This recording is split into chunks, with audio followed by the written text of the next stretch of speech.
Few days ago on my page, I gave a prophecy of what I saw in the realm of the spirit that was happening and that has been planned to happen.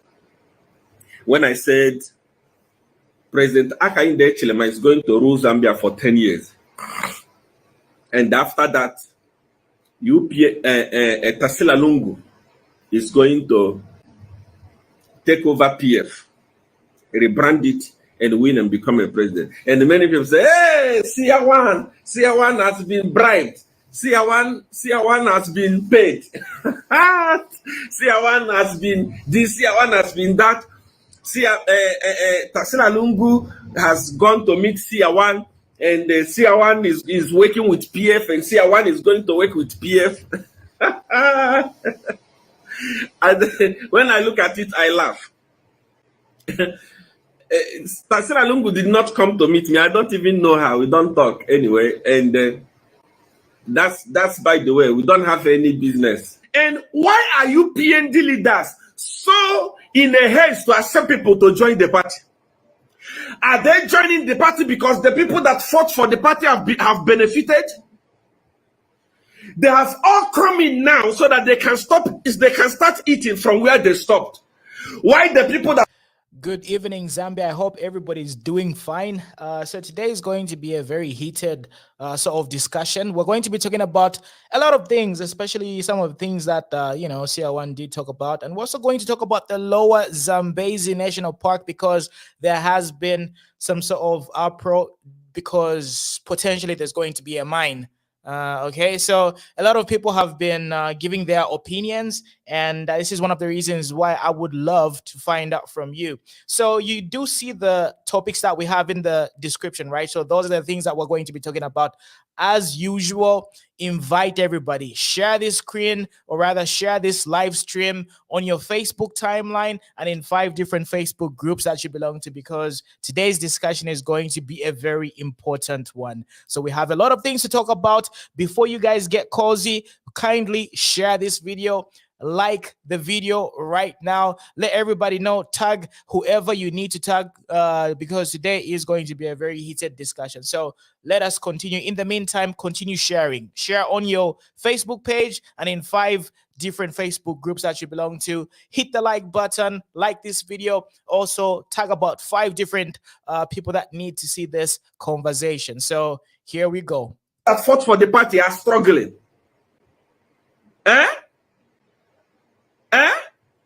You are pretending like the minister of Copper Belt is saying, I am not a coward. I'm not. You are being arrogant to the youths.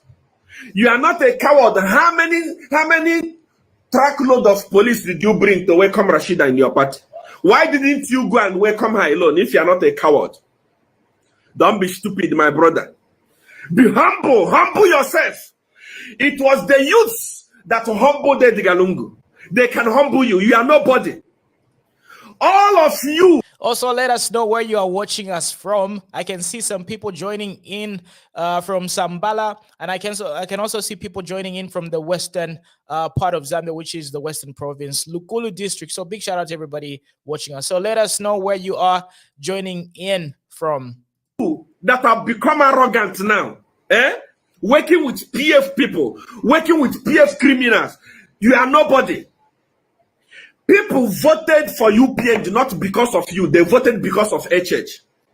All of us that supported UPND supported because of President HH, not because of you. You are nothing. I'm telling you the gospel truth. Why are you allowing criminals to join your party when the people that fought for your party are not getting anything? If you go to the mine today, PF are still controlling the mines. Why? Because they have connived with the ministers, they have connived with the directors. The people that fought are hungry. You are bringing in criminals. This is not how politics is done. Politics is stomach, yes. Where you work is where you eat. People worked. People sacrificed. You have not settled them, and then you are bringing in criminals. Who is Rashida? What is Rashida going to contribute to UPND? Eh? That is the same. Politics is about number. Which number? Which number are you talking about? UPND has the number. The youths are the number. You don't need somebody like Rashida in the party. You don't need. People are crying in the Copper Belt. Many people are dead in Copper Belt because of Rashida's husband. And then you welcome her and gave her instant security. Who is she? Where was she when we were campaigning for a church? What are you talking about? Where was Rashida? Eh? All those people that left PF and stood on independent, all of them campaigned for a Digalungu. They did not campaign for a church. The youth were in the bush speaking. The youth were in the bush crying. Rashida was busy campaigning for a Digalungu. And today you welcome her into the party like a hero. And you want people to keep quiet. And you start talking. You say, I'm not a coward. You are a coward. If you're not a coward, why did you go with police? Eh? You are a coward. Corporate minister. You are a coward and you are a corrupt human being. You are a very corrupt, useless human being. You can't do that. Why are they joining now? What is it that they have seen in UPN that they did not see when HH was suffering? Eh? Rashida was among the people that were celebrating when HH was arrested. Eh? She resigned from PF and did not join UPN. She did not campaign for HH. She campaigned for Edgalungu. And today you welcome her like a hero with truckloads of police. The same thing that PF people were. What's happening? We're not really seeing the numbers. So before we begin this live stream, and by the way, in case you want to participate, in case you want to add your 2 cents, right? You can always join us using the description. Well, the link which is going to be posted in the description box below. So in case you want to be part of this particular live stream, check the comments and you're going to see a link. Click on that link and then you're going to be able to be part of this conversation. So share this video, share it everywhere because we need to talk about these things. Obviously, 8,000 people were watching Seer 1 yesterday, and I'm sure you guys are very opinionated and you've got things that you need to say. So do you agree with most of the things that Seer 1 talked about yesterday, because he did touch a lot of points? I want to hear from you. So kindly share this video on your Facebook page and in 5 different Facebook groups that you belong to before we continue, because we need to hear from the Zambians. Umuntu Arilanda. Seer 1 did what he does, and I'm sure you guys did follow him. So I want to hear from you and your opinions. I can see some people joining in, and we're going to be continuing this conversation. But in the meantime, while everybody is sharing this live stream, let's continue watching so that we can get a better perspective of what Seer 1 was talking about. Abusing the police is the same thing that you have started, and you are only few months in power. And you want people not to talk. Are you mad? We are going to fight for you. We are not going to. They have already. His Excellency, tell me the logic behind Rashida jumping and joining now. What is it that she did not see? Eh? What is it that she saw in you now? What is it that she saw in you that she did not see before? So you see why we are saying your party leaders, PF have taught them how to steal mukulatri, how to steal copper, how to steal gold. They are working with PF. Honorable Chief with pretense. Yeah, so in a nutshell, that was Seer 1.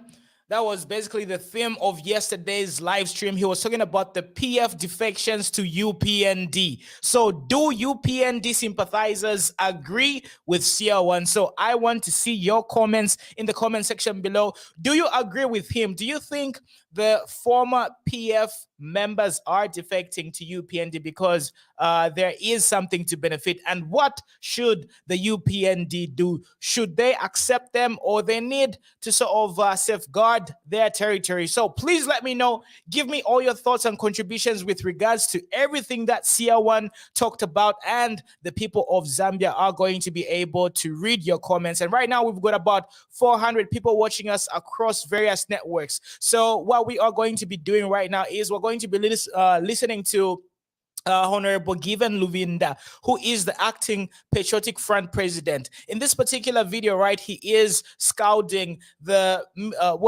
members of parliament, the PF members of parliament who didn't attend this particular meeting. So is PF getting, or rather going bankrupt? Because number one, Bwalya Kalandanya has sued the Patriotic Front. And from a legal perspective, because I know a lot of you are going to be saying, PF can never be broke. I'm talking about PF, the legal entity, PF, the organization. That's what I'm talking about. I'm not really talking about individuals from the Patriotic Front, because we all know those people are absolutely loaded. I am specifically talking about the Patriotic Front as an organization. Bwalya Kalandanya, through Kalandanya Music, ended up suing the Patriotic Front because they are failing to pay him. And there's a number of companies, organizations, individuals who are going to continue suing the Patriotic Front, because the Patriotic Front, earlier this year we heard Kevin Bwalya Fube say the Patriotic Front as an organization could potentially be closed because they owe so much money.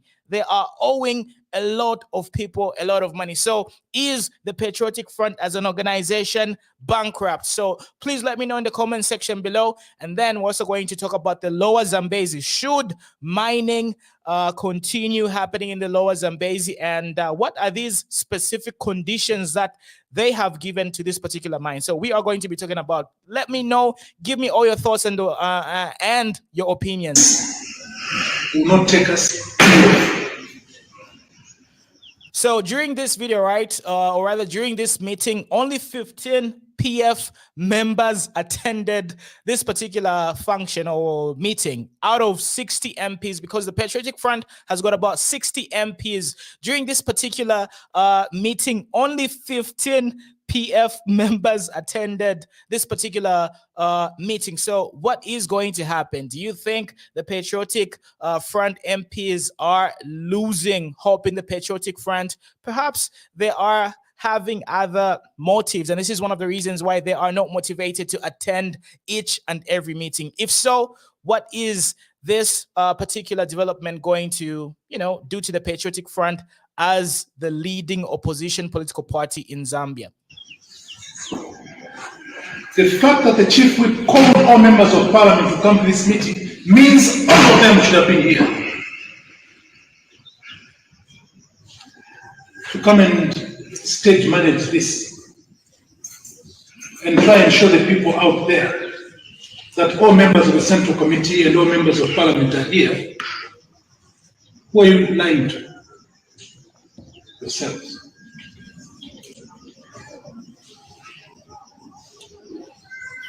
I know you don't want to be embarrassed as members of parliament. I know that. But the truth of the matter is that you are not here. All the 60 members of parliament should have been here. Those of you who are here, sorry for being the ones who are receiving my harsh voice. This harsh voice is meant for those who are not here. But to smoke screen this and tell the world that all the 60 are here when there are only 15 of you is also not right. Had I my way, I would have said those who are not here, their names must be exposed. You are members of a political party, first of all, before being members of parliament.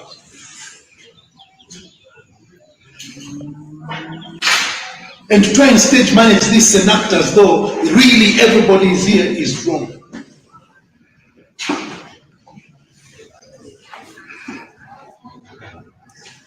I have to apologize to those of you who are here that you're the ones who are receiving my grant. When this grant is meant for those who are not here. This is not the usual view for everyone. We are here to save nature. We want to save nature for our future generations. We are inviting you to join us on this crusade. Sign the petition and say no to mining in the Lower Zambezi. Save the Lower Zambezi.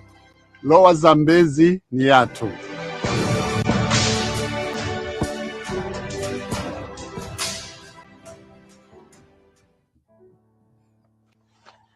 These are the hills in Lower Zambezi, and this is where the proposed mine is supposed to be.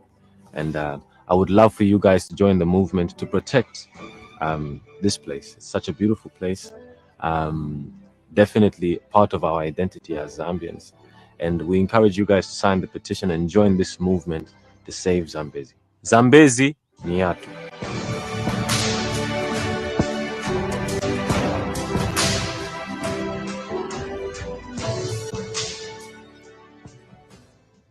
I'm here at the beautiful Lower Zambezi National Park. This is one of the most beautiful spots in Zambia and in Africa. And I would like generations from now to be able to enjoy this spot with nature as I'm enjoying today. However, it saddens me to hear that there is a proposed mining project to be undertaken in the Lower Zambezi National Park. We say no to mining in the Lower Zambezi National Park. I invite you to join the movement and sign the petition and say no to mining in the Lower Zambezi. Zambezi ni yatu. Zambezi ni yatu. There you have it, ladies and gentlemen. Those are the many topics that we are going to be talking about tonight. So before I invite my fellow panelists to join me in this particular discussion, right, I just want to remind you to do what you have to do. And we only have about 43 shares. We need to have around 100 shares, and we also need to have around 200 likes on our Facebook page before we continue. So, of course, we have very controversial topics. Controversial topics need to be discussed. This is one of the reasons or one of the ways that we progress as a nation. So I want to hear your opinions about everything that Seer talked about. And he is a factor in Zambian politics and Zambia at large because obviously his voice matters. And if you decide to sort of brush him off or, I don't know, not to really consider him, then you are mistaken. And this is one of the reasons why I would really love to hear your opinions and your contributions, because a lot of people have been saying the exact things that Seer talked about. For example, the PF defections to the UPND. Not a lot of people loved what transpired on the Copper Belt, especially with regards to Rashida Mulenga. And this is one of the reasons why a lot of Zambians were silently talking about these things. And of course, we understand maybe Zambians are shying away from such controversial topics because they do not really want to be persecuted politically and socially as well. So this is one of the reasons why a lot of people vicariously live through Seer, because Seer can actually say a lot of things that a lot of Zambians cannot talk about. And this is one of the reasons why obviously you are one of his, viewers when he is going live. And this is one of the reasons why a lot of people tune into his broadcast, because he says what a lot of Zambians feel. So I just do not want to talk to myself. I want to talk to other people as well, because we talk to real people, real opinions. Brother Emmanuel, welcome to the show. What is your opinion with regards to the various topics that we're going to be discussing tonight? And in particular, let's start with Seer first of all, because I want to hear your opinion with regards to Seer contributions yesterday. By the way, Brother Emmanuel, can you just move in the opposite direction, because your face is not, we can't see your face.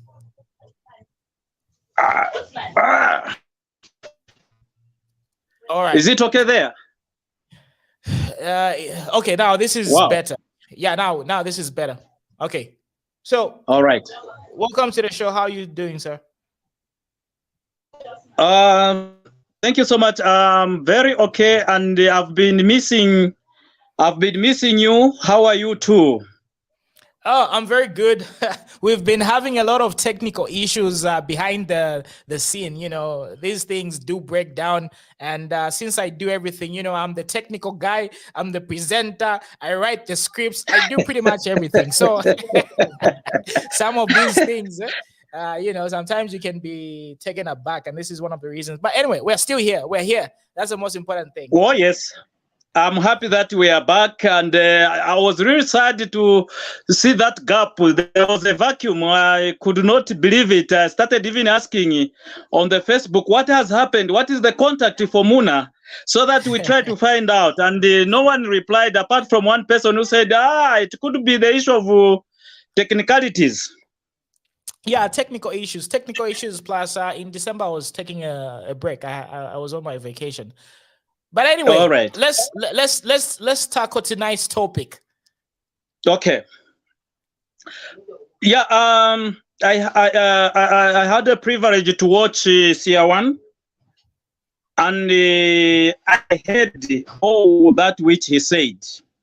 You see, the voice for Seer 1 should send a serious signal to all Zambians, particularly the politicians and the youths, because that voice for Seer 1, it carries weight to all Zambians, to the Zambian politics. It shapes a lot. Yeah, some people may say, no, he's not a Zambian, but that is the kind of thinking one would not understand. What he talks about from the inception, this man has been there for us. And that is the kind of voice that we need if we had about 10, 15 of such kind of a voice. I don't think we are going to have politicians who would want to play the minds of the Zambian people. All right. I believe and Emmanuel, trust what people are going to say that. Yes. Yeah, bootlicking Seer 1. Let's remain objective and let's talk about what he talked about yesterday. Let's talk about the defections, for example. And by the way, do you think Tasila Lungu has got the capabilities of being the president in about 10 years? Well, after the thing, 2031. Yeah, she may have some ambition to become a president, but the truth of the matter is how she organizes herself. She has the right as a Zambian to contest as a president, depending on how she has organized herself and how focused she is. We cannot completely brush off that, but what brushes away someone is the ballot box. That is the one. That is the one which decides who should become the next president. Otherwise, we cannot tell that Tasila Lungu does not qualify or she cannot stand. No, she's a Zambian as long as she'll be able to meet the prerequisite requirements. Yes, based on her attributes.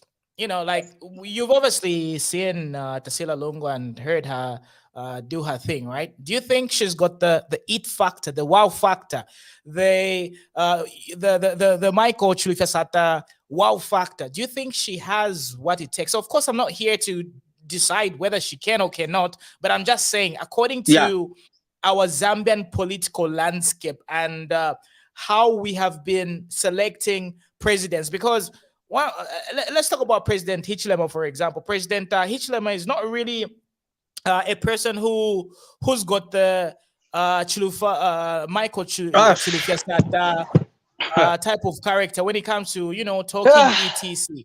For him, it took a very long period of time for kicked out of the what?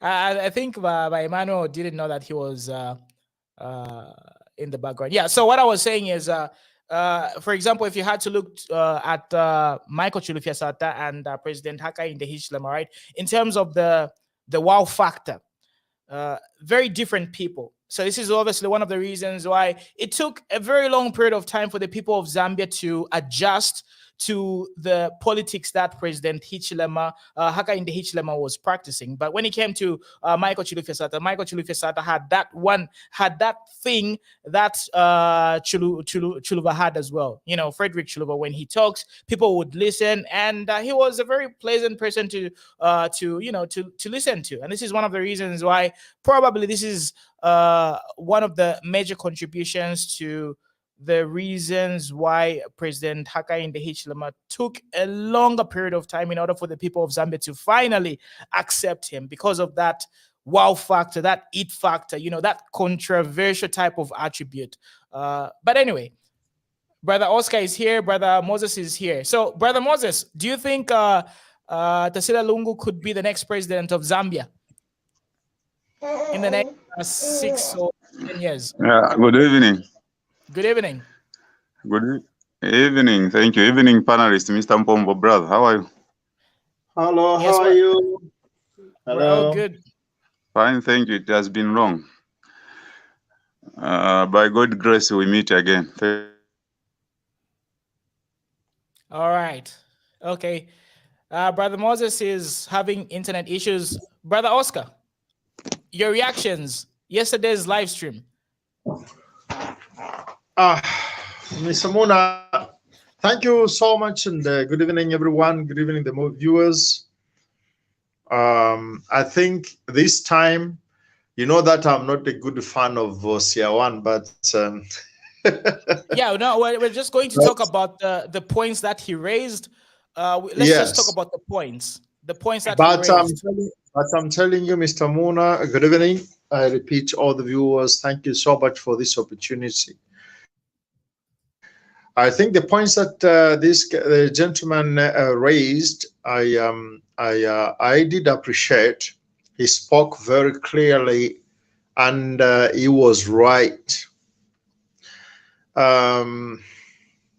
Yeah, you know, Mr. Muna, it is because he raised 2 specific points, to be precise: the Tasila Lungu point and the defections. Well, on both points, the Tasila Lungu point, of course, I would leave it as his opinion. But for me, if at all I can tell you my wish, Mr. Muna, I would say that how I wish that Tasila Lungu can never become a Zambian president because of the situation of his father. We have not yet concluded to the investigations around the presidents of Dr. Edgar Chagwa Lungu. We have not yet concluded, and so I reserve my judgment on that. But I can just say, whatever has happened to the dad, I think it has not been a good thing, and to the Zambian history, it's part of the history now.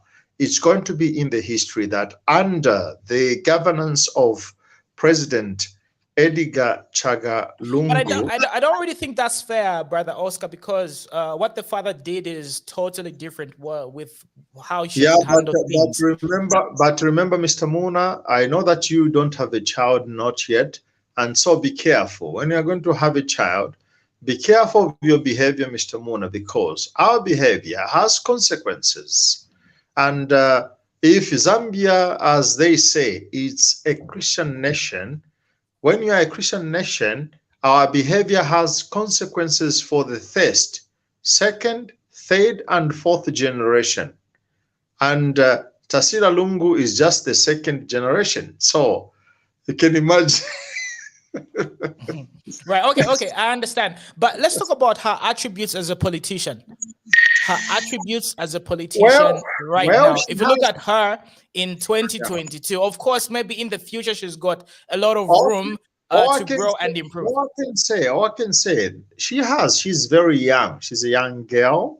Sorry. I cannot call her a girl because she's married. She's a young woman, married woman, and so she has the opportunity, she has the possibility, opportunity and possibility. So, but the history of the dad might be very heavy for her future. That's what I'm saying, Mr. Muna. Yes, I understand, but I understand. But the thing is, in order for somebody to become a president, right, they have to convince the people, the majority of Zambians. So as it stands, do you think Tasila Lungu has got the capabilities of convincing the majority of people? Okay, let's do this. Let's add Tasila Lungu and Doris Leah, for example. Who would convince more people? No, Mr. Muna, at the moment, get this point. At the moment, Tasila Lungu doesn't have that perspective because if I can remember very well, just the opening of Parliament, when there was swearing in and all these things, the way she came in, let's do the silence prayer for the people who died under this, Mr.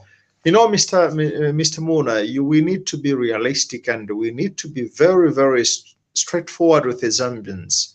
And so when I heard all those things, I said, my goodness, something is disconnected here. How do you come out with let's say a one minute silence prayer?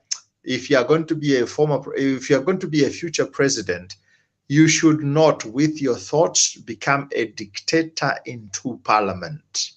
Parliament has regulations and has the speaker who all the parliamentarians, they're supposed to ask for permission before they can expose their views. So when let's do 1 minute silence prayer.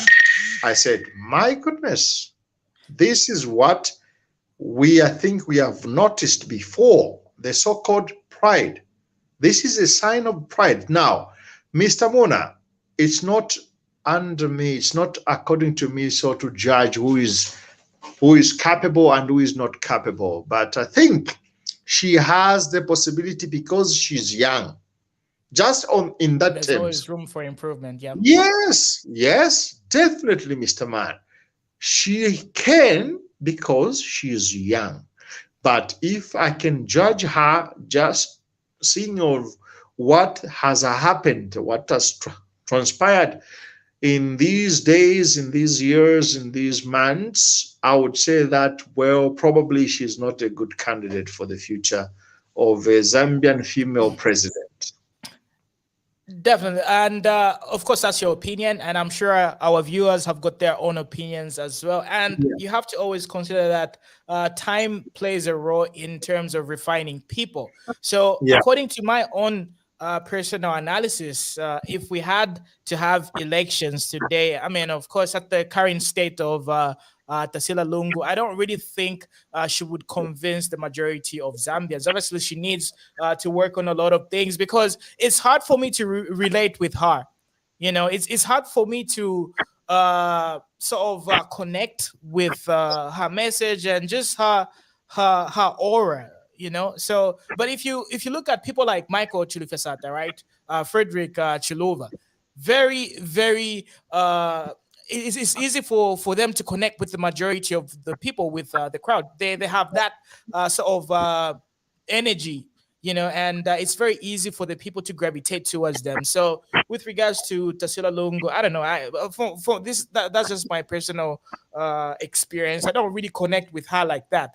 I feel she needs to work on a lot of things, but there is possibilities. If at all I was going to look at a female possible candidate for the future as a president in Zambia, I would think of Mr. Mona. It's very funny, but I would think of the Minister of Health, Silver Masevo. Yeah, Silver Masevo, and I would think of, this is a surprise, Mr. Mona. This is a surprise. I would think of the other side of NDC. That lady, I don't know the name. NDC. Savoy Imboela. No, sorry, no, not NDC. DP, sorry. DP. Judith Kavimba. Yes. My dear, that lady is bright. And she's a born politician. My dear, that woman is bright. And if I thought there was a wish, I don't know if somebody can express a wish. I would have expressed a wish that that lady, if at all she was going to collaborate with our president Hakainde Hichilema, she might make a brilliant minister of information and broadcast. Our Vice President Mutalena Lumango. Oh my God, she's very swift. She's punctual. She's got She is our Vice President Mutalena Lumango. She is, but I think one of the things that I am not in favor, Mr. Muna. I'm not in favor of the us people who are associated with close to the churches and this and that, and Mrs. Nadumango is well, she's very, very, very active, faithful woman, and she's married to a pastor, and for me, a person who is associated with a pastor and all these things is better they don't become presidents, because they don't put in front the law and the governance, but there is a temptation of putting in front charity work and all those things. You know, when you are associated with church, then you are supposed to be a bit yes, I understand. Now we're straying away from the points. Okay, so according to you, Tisila Lungu needs a lot of refinement, and this can be done by the time 2031 comes, etc. The other question that I have for you is about the defections. What is your response to that? Thank you, Mr. Muna, for that question. And I think I was also interested in this argument. And I think on the defections, definitely when we talk in terms of politics, political parties, they are very happy if there are defections. They are so happy when there are defections. But what has happened, I think, in the COP belt, with that situation of the defection of, I think there's a certain lady, what's that name? Help me. Rashida Mulenga. Yes, Rashida. There was this name of the lady Rashida Mulenga, who I understand was a former mayor or councillor. Yeah, I think for Kalulushi, if I'm not mistaken. Yes. So if Rashida Mulenga was a former mayor in Kalulushi, Mr. Muna, I would give just an example. I did not, whatever was said behind the change of a party of this lady. I give an example. Before elections, we had people like KBF, Kelvin Fuve Bwalya, who was a possible candidate of taking over after President Lungu. The cadres, they blocked KBF into the convention, if you can remember very well. The cadres blocked KBF, and they said, if at all you appeared at the convention, probably KBF was going to be in deep, deep trouble. And you and me, Mr. Muna, and the panelists, you remember what used to happen to our brothers on the other side. Now, if that would have happened to KBF, and we are talking in terms of the defections to come to the ruling party now. Rashida did not make the decision that KBF made.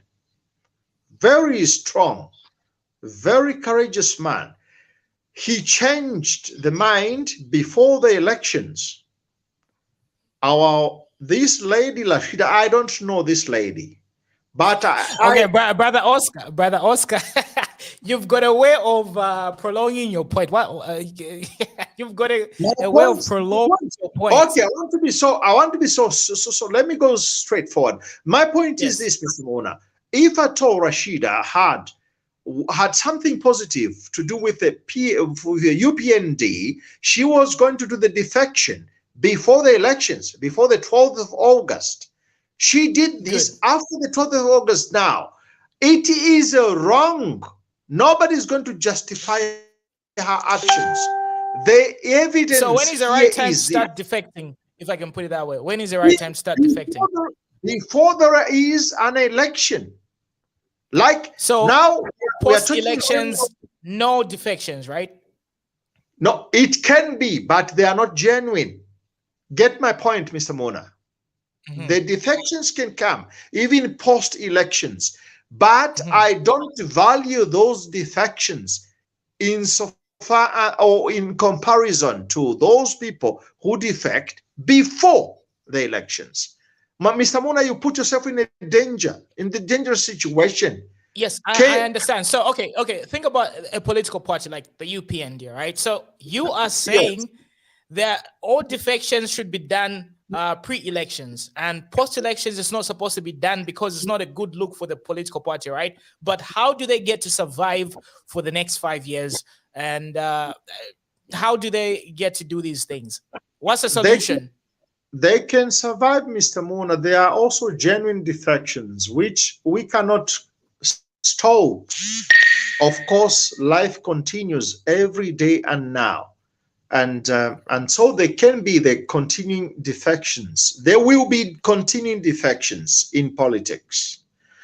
But we are talking about, Mr. Mona, get me right. The wrong thing about Rashid's defection was the police, they involved the security forces just because of a well-known person who is going to change the color of her t-shirt. And they involved the taxpayers' money, Mr. Muna. This I did not accept myself.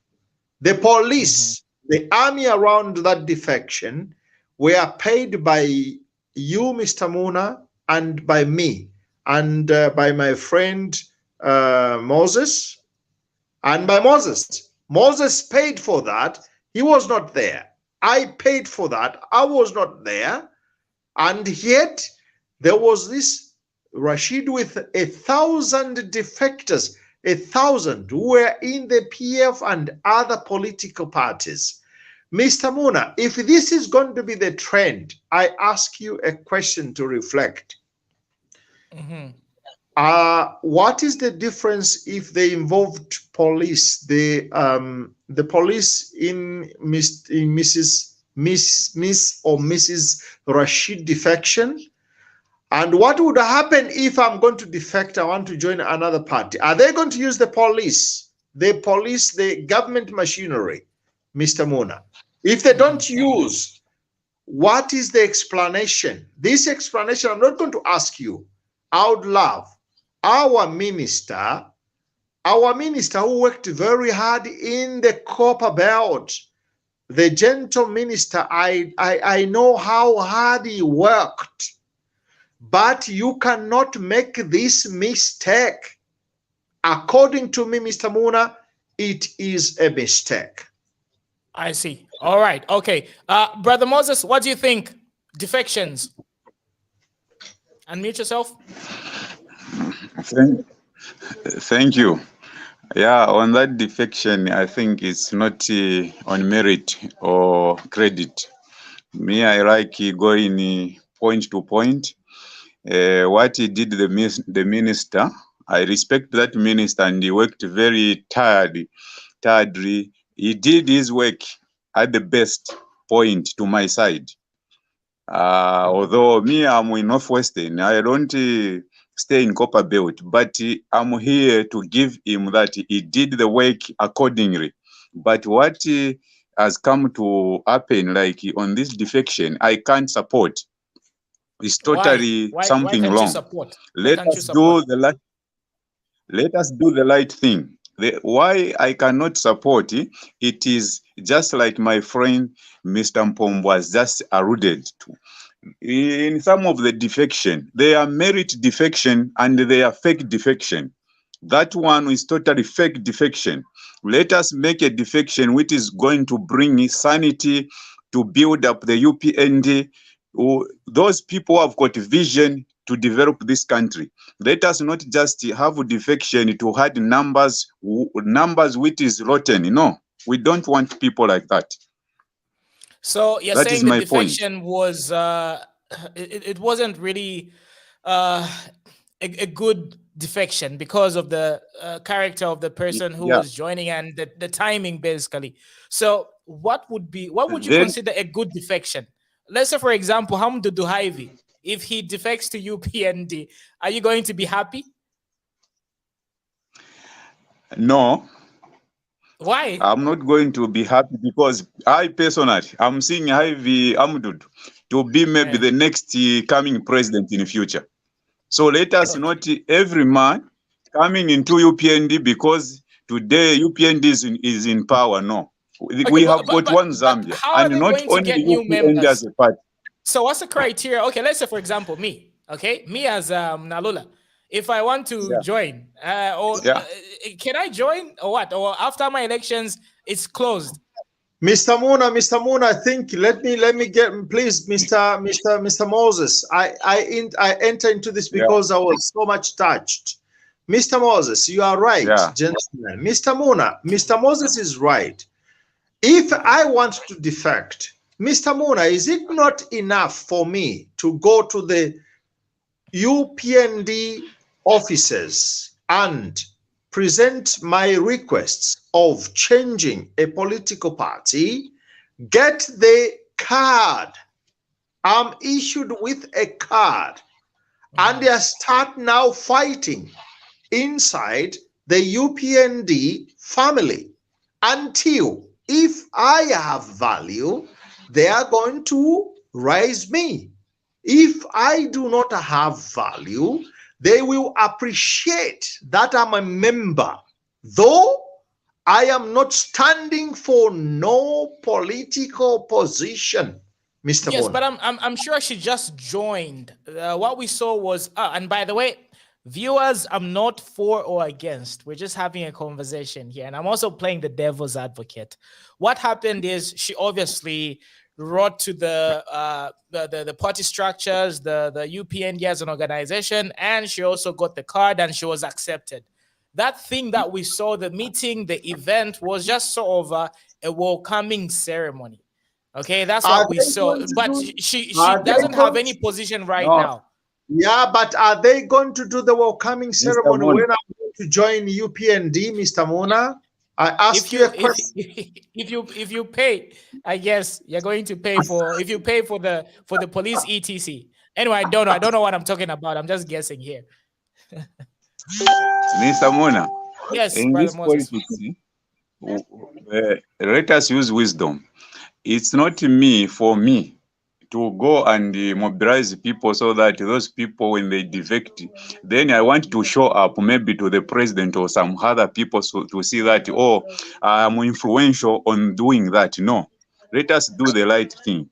When we do the right thing, even if those people have not come openly, just like my brother there said, they can be, they are channels, they are branches, they are word, they are So also basically what you're saying is you would have preferred her. Yes. You would have preferred her to silently join UPND. If she did it silently, you would have been okay with it. Yes. Yes. Me. Yes. Maybe, But it's still defecting, maybe whether silent or not. it. Whether silent or not, she's still defecting. Yes, defecting. Listen. Yeah, but not On using that defection, we need somebody. Not using government machinery. Not using government machinery for a so simple you are for individual. defections, but not just using state machinery. No, Mr. Moore. Yeah. I don't What want is the difference between somebody who have justice? Yeah, I don't want the government to use a lot of money because of my defection. I don't want.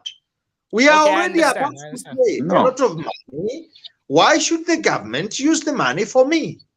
No, I'm against myself. I get that point. Okay, I get your point. So basically, you are good with defections, but not just abusing state property and state machinery. Am I getting that correct? Or you are totally against defections whatsoever? No. Correct, Mr. Moon. Correct. On my part, that's correct. Okay. So for me, this is my personal opinion. At this particular moment, right? If you look at what is happening to the patriotic, UPND, right? Especially in many provinces, the Copper Belt, a lot of staunch sympathizers and the people who tirelessly fought for the UPND haven't been rewarded. And when I say the word reward, right, it's really going to sound very negative. It's going to, it has got like a negative connotation towards it. But what I'm saying is a lot of people on the ground, the people who worked for this particular party to be elected, haven't really gotten to benefit and basically just enjoy the fruits of their labors. And this is one of the reasons why a lot of people, for example, on the Copper Belt, were against the welcoming of Rashida Mulenga, especially at that particular level, because they feel they really put in a lot of work, they put in a lot of effort, and they haven't seen anything. They are still wallowing in poverty. They're not really as better off as the way the patriotic friends were living, etc. So when you have a situation where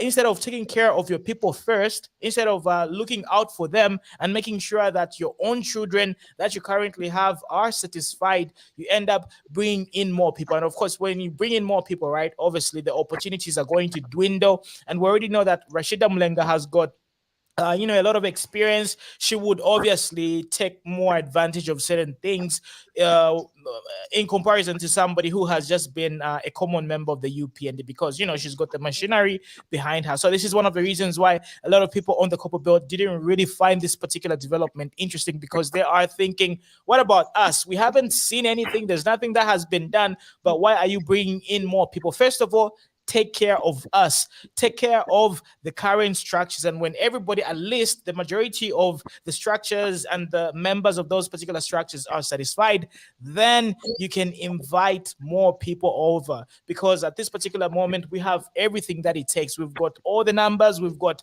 our own stars, we've got our own leaders, etc. We do not need any more extra people, at least for now. I think that's the basic message that a lot of people were saying, especially on the Copper Belt. Mr. Mona, just there. Do you understand that the good name is better than riches? Are we together? Yes, continue. Yeah. Then the other thing is, let us not just focus on experience. Those people we are talking about experience, they were also, by then, they were unexperienced people. They have just learned. And the young people, they should also be appointed in some various positions. They are also learning. Let them also get experience.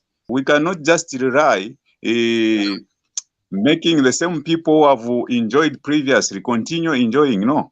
Zambia is very big, and we are still having people from the university who are qualified, and others, they can be engaged in some positions.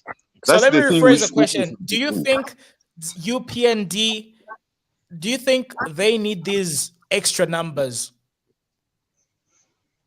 Do you think this is a necessary step for UPND to expand?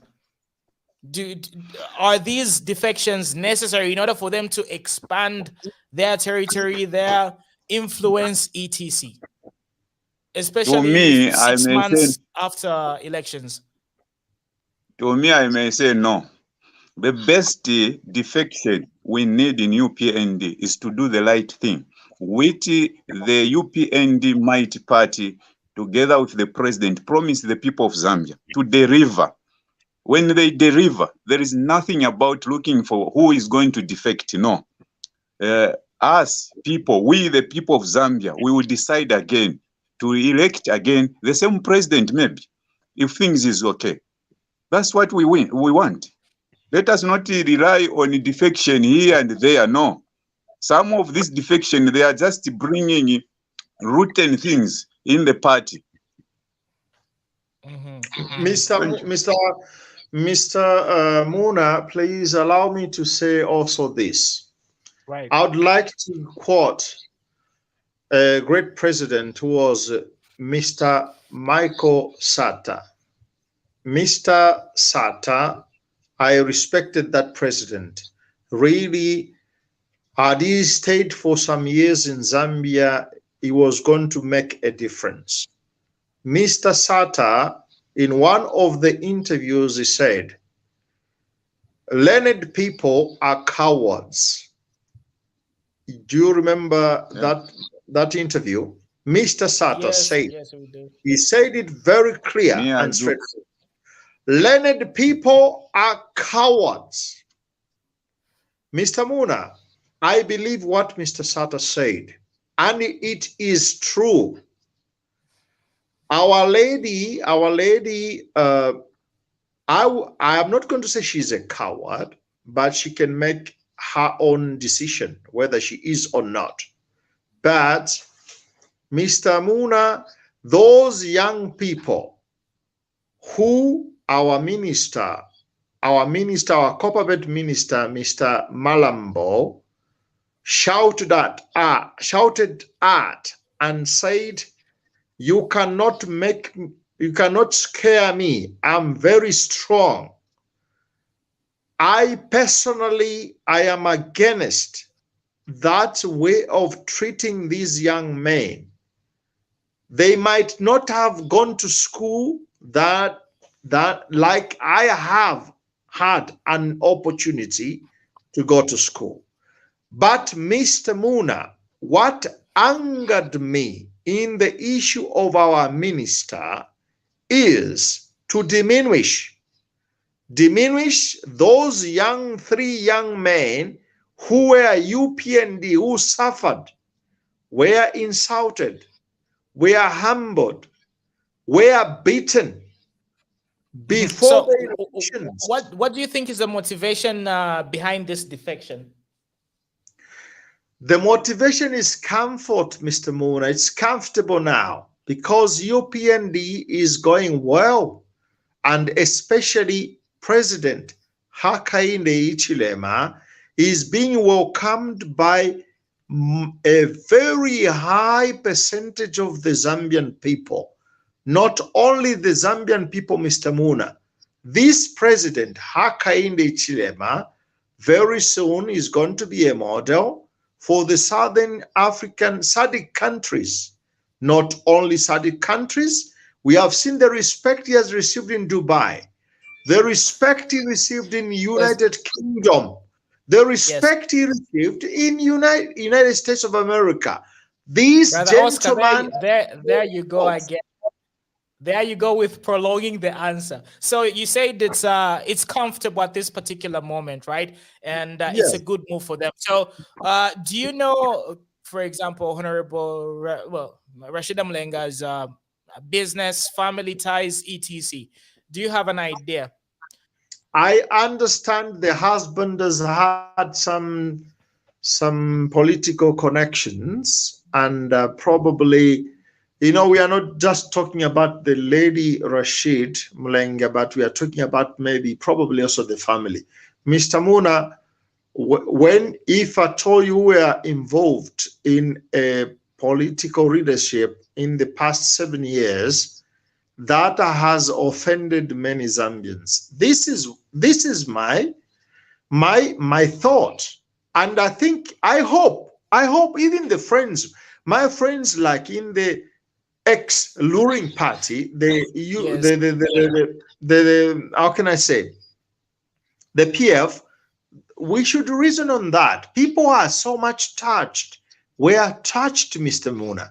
And so if Our Lady Rashid, probably the husband's profession, might have also, how can I say? Earlier I did ask the reasons or the motivation behind this behind this defection. So basically the answer that I was looking for is obviously to save face and to prolong the family business. That was the answer that I was looking for. So obviously for them, it is convenient. You know, it is convenient for them to jump ship because let's say, for example, if the Patriotic Front won, these people would have done the same. They would have stayed with the Patriotic Front. They would have been singing the highest praises and just, you know, being on top of their voices. So this is just like you earlier alluded to, right? This particular defection is not a genuine one because it is an economical move for the family.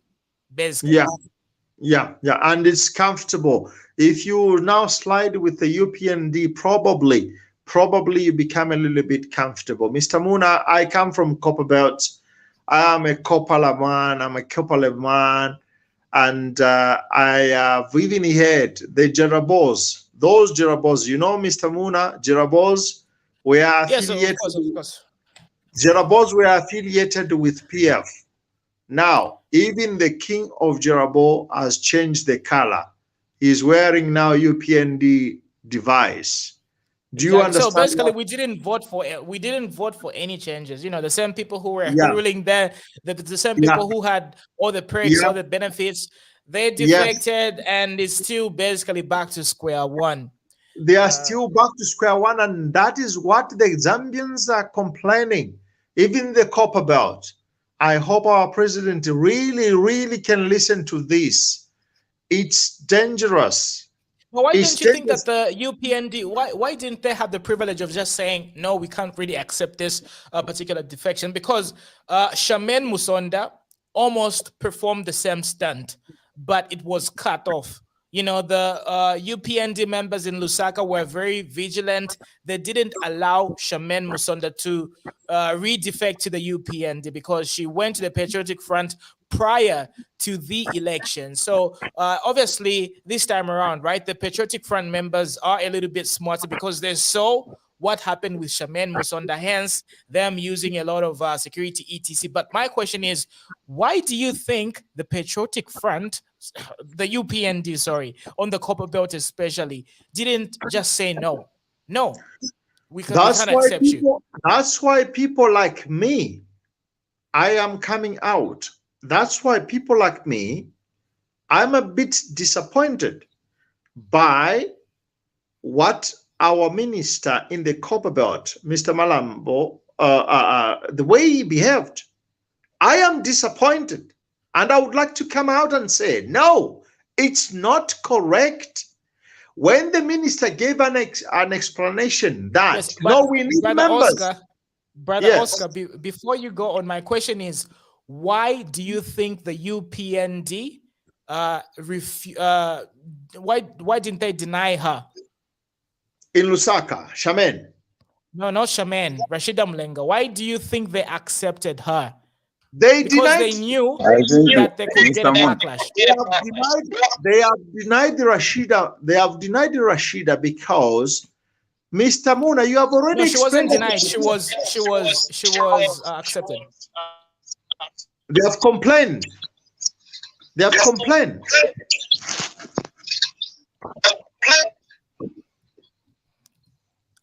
What were you saying? Moses is having feedback in the background. Right. They have complained. The people in the Copper Belt have complained because Mr. Munayo said this in the presentation. You said. Yes, but I want you to give it to me. Yeah. But this is the reality. Whilst the UPND people fought for the freedom have not yet been systemized with jobs and comfort and compensation. Let me allow these things: jobs or comfort or compensation. And you start us saying we have an urgent need of having defectors from different political parties. Let me ask it in a different let me ask it in a different way. Do you think Rashida Mulenga's family is so powerful? Do you think that the family is so powerful or too powerful that the UPND cannot have any other response besides a yes? Please do not go into those diplomatic answers of yours. Straight to the point. Give it to me like it is. Rashida is not, according to me, Rashida is not that powerful, but it's a question that family. I would like. But the husband is Vashimumbi. Top guy. Yes. And that's why the Copper Belt people are angry. You know what I'm talking about, Mr. Mona. Yes, but you still haven't answered my question. But anyway, it's okay. I get you, brother Oscar. He can influence. He has influenced, and the people in the Copper Belt. Do you know what the people in the Copper Belt wanted to do? They wanted to get rid of Rashida's husband from power. Have I answered?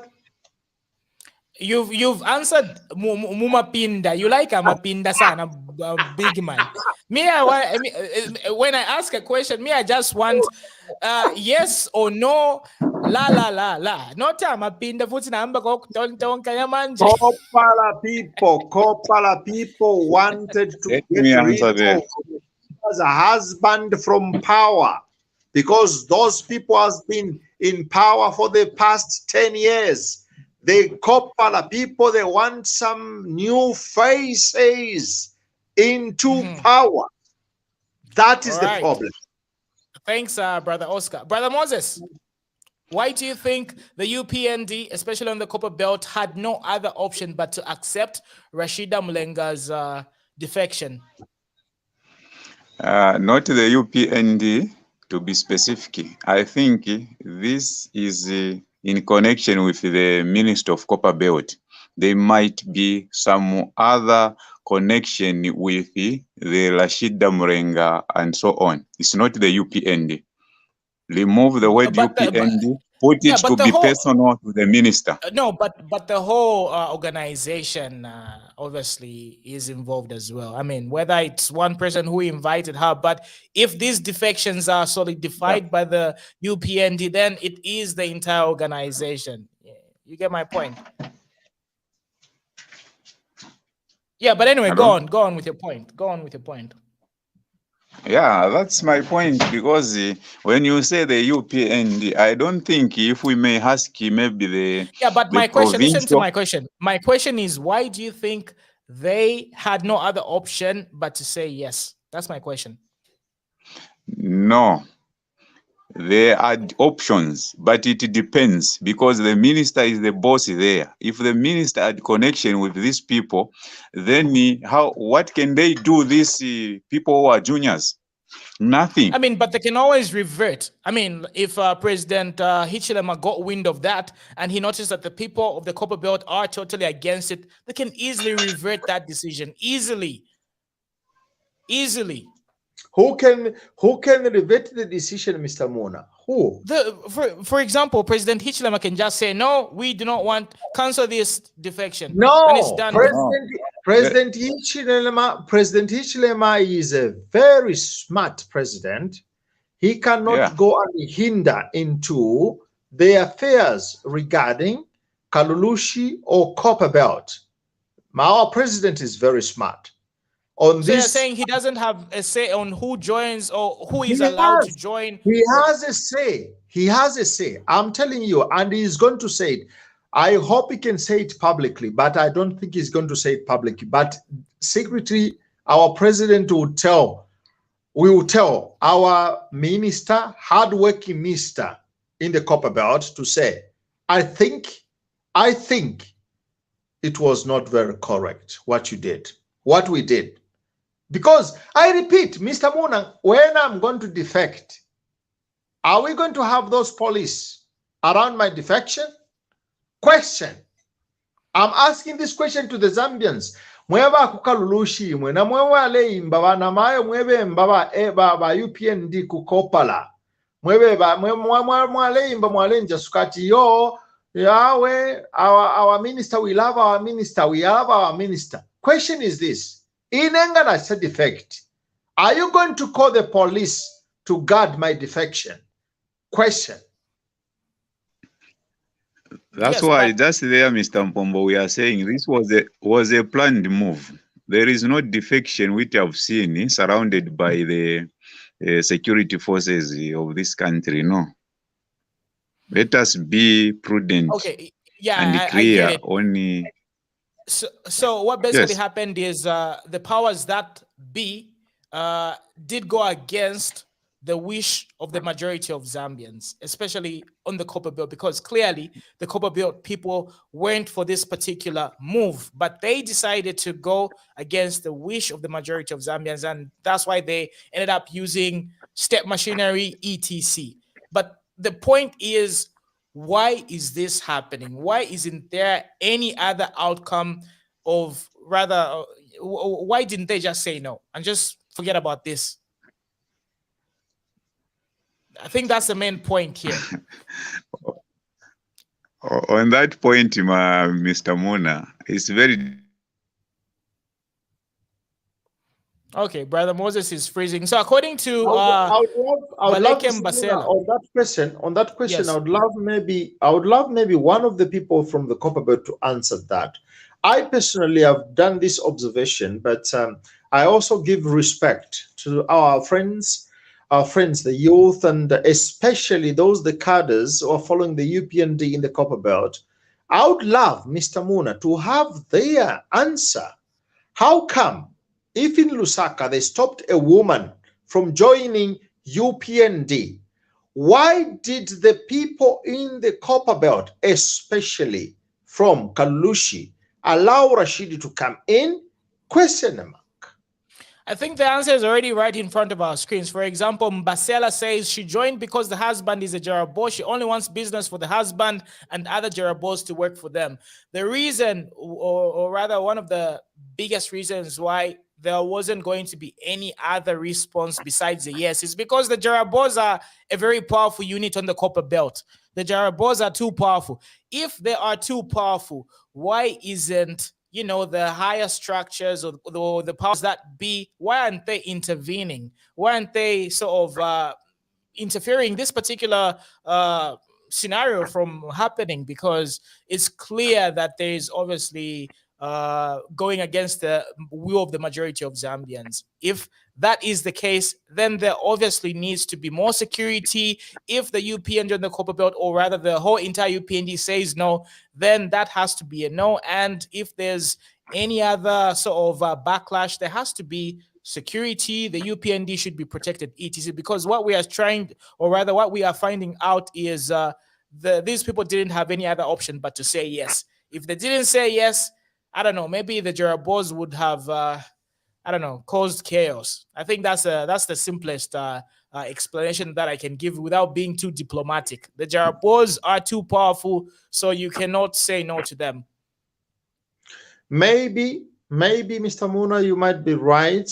I am not against the so-called Jarabos and don't know. They have their history, but we are the people in the Copper Belt. They had a lot of trust in a change in how things have been happening in the Copper Belt. If there is no change, if nothing is going to change, I ask myself a question. What was the reason why Copper Belt voted for the change? But don't you think that the UPND already knows this? If they know, something should be seen tangible, Mr. Bona. Something tangible should be seen. Yes, I hope they know this. I think it's already clear and understandable. They already know that there's going to be a backlash. And this is one of the reasons why they had to use step machinery to quench that particular backlash and just prevent a lot of bad things from happening. They do understand that this is wrong, but they are going on ahead. Anyway, we're also going to be talking about the Lower Zambezi National Park, right? Because clearly, the majority of Zambians do not want the Lower Zambezi National Park to be, disrupted and for that particular mine to proceed and start conducting its mining business. However, regardless of what Zambians think and how Zambians feel, it seems we do not have those privileges of, being heard, if I can put it that way. So why is it that even though the majority of the people are yearning for a certain outcome, why do you think African politics never ever consider the majority of the people and their wishes? Why is it like that? I understand the question that you've given me, Mr. Muna, but I wouldn't like to answer in favor or in favor of all the African. When you ask me why is it that Africans, it's quite difficult, Mr. Mona, to answer that question. Yeah. If you ask me in terms of Zambia, probably I can manage to say my word. But as Africans, it's quite complicated. I cannot give that answer. But in Zambia, why is it so difficult? Our president, I have a lot of trust in our president and this president, Mr. Hakainde Hichilema, but also he has also some challenges. And one of the challenges that we have talked about was the question regarding to the mines. And now, Southern Province, Mr. Muna, we are talking about another new mine. What's going to happen there? During the campaign, UPND was against that mine. And Hakainde Hichilema as political opposition political leader was against the mining, the continuing mining in Southern Province. Now, President Hakainde Hichilema is the president of Zambia. What is happening? What has happened?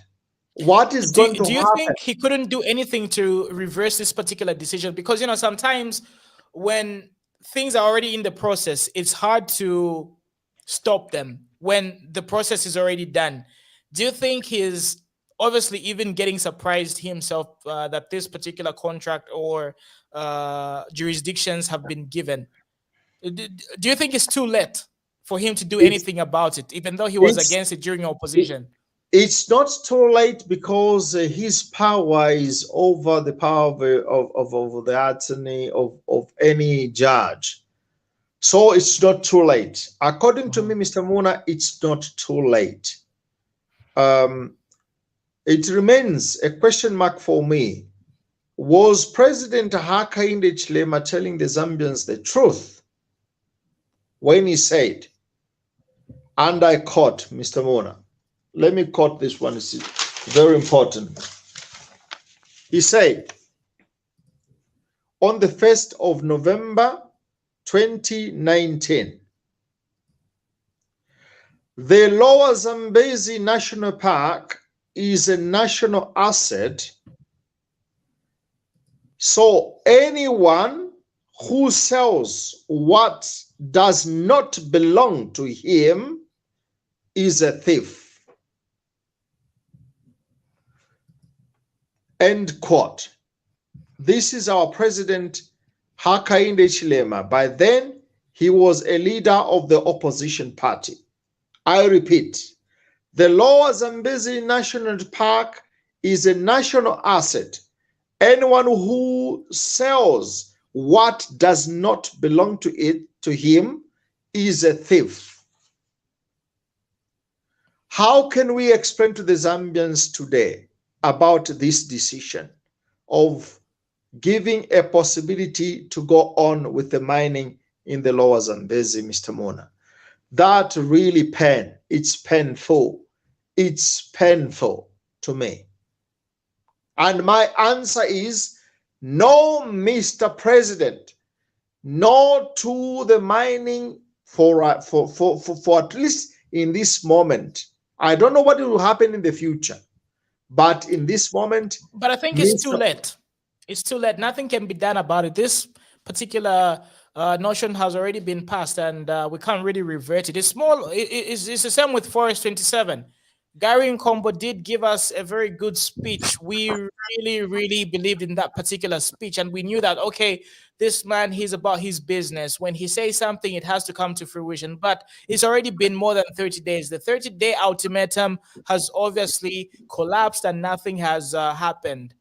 So was that, you know, good music to the ears? And is this the norm? Are we going to expect more promises being broken, more promises being broken, promise after promise being broken?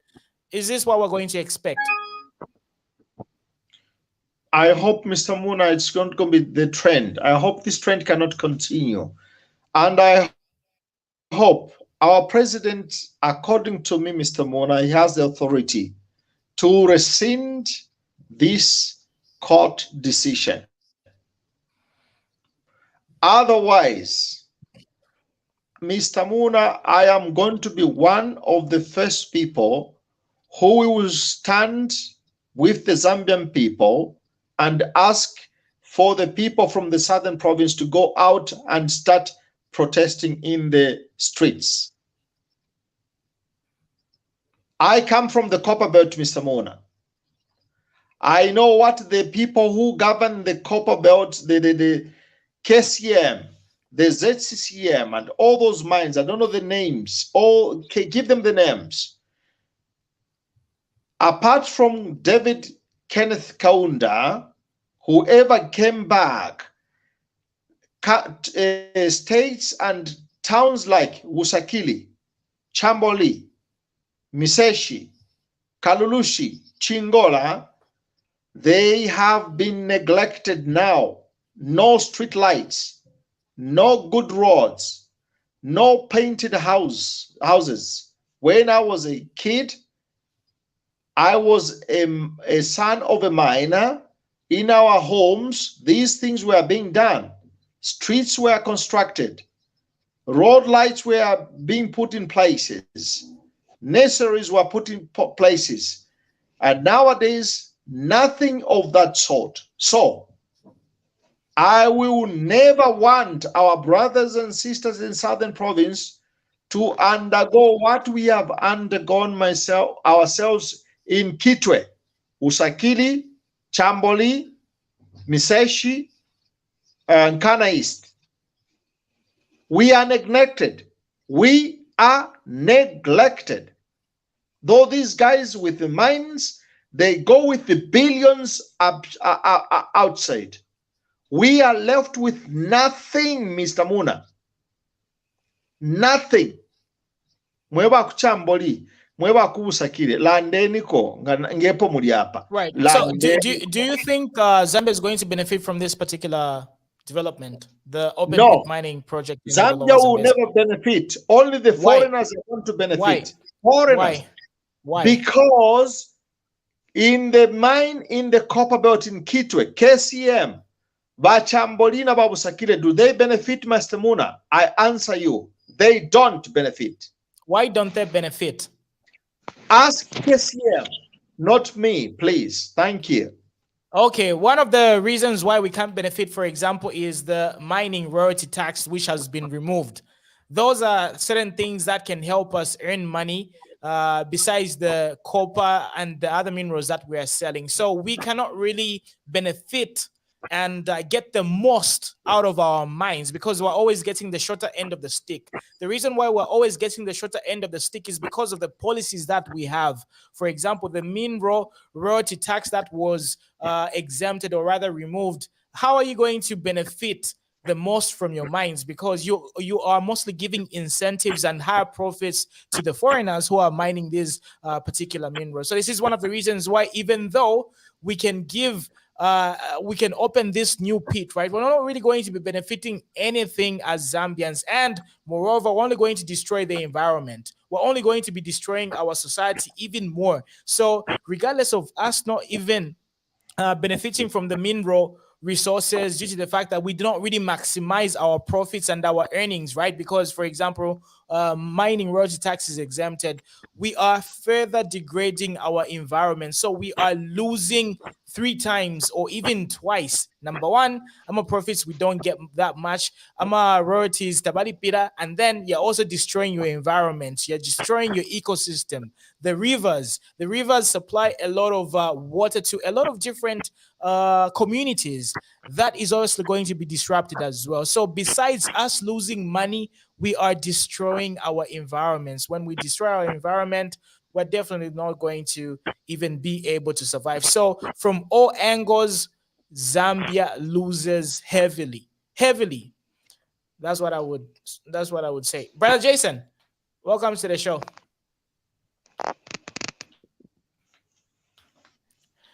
Thank you so much, Brother Muna. How are you?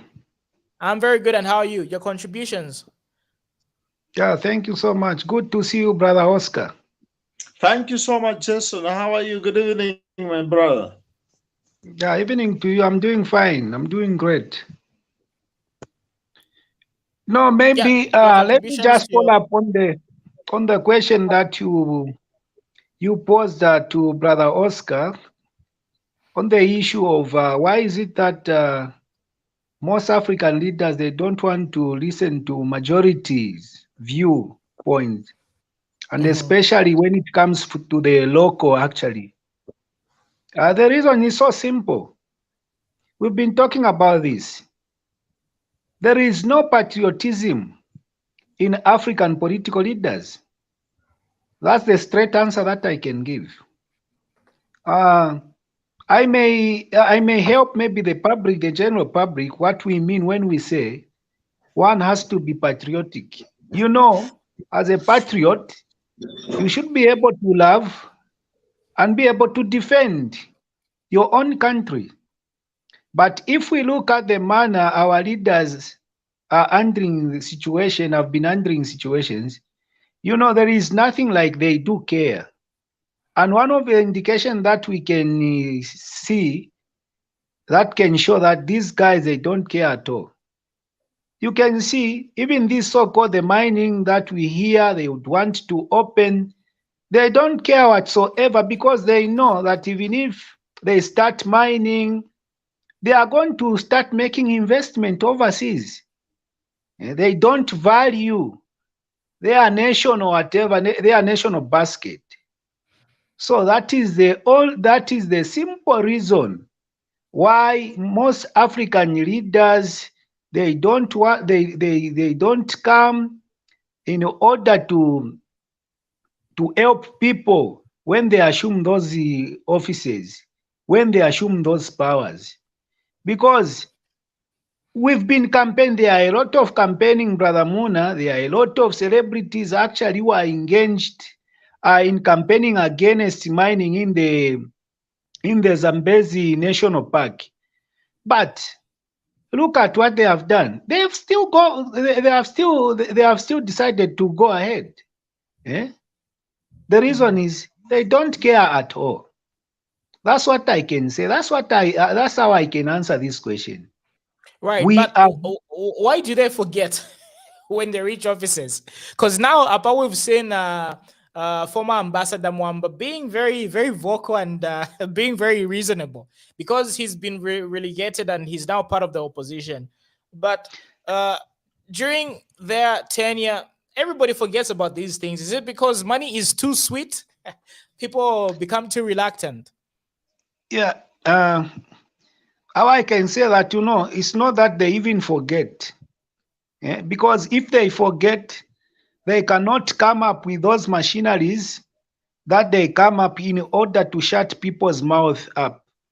They remember actually the promises that they give to people.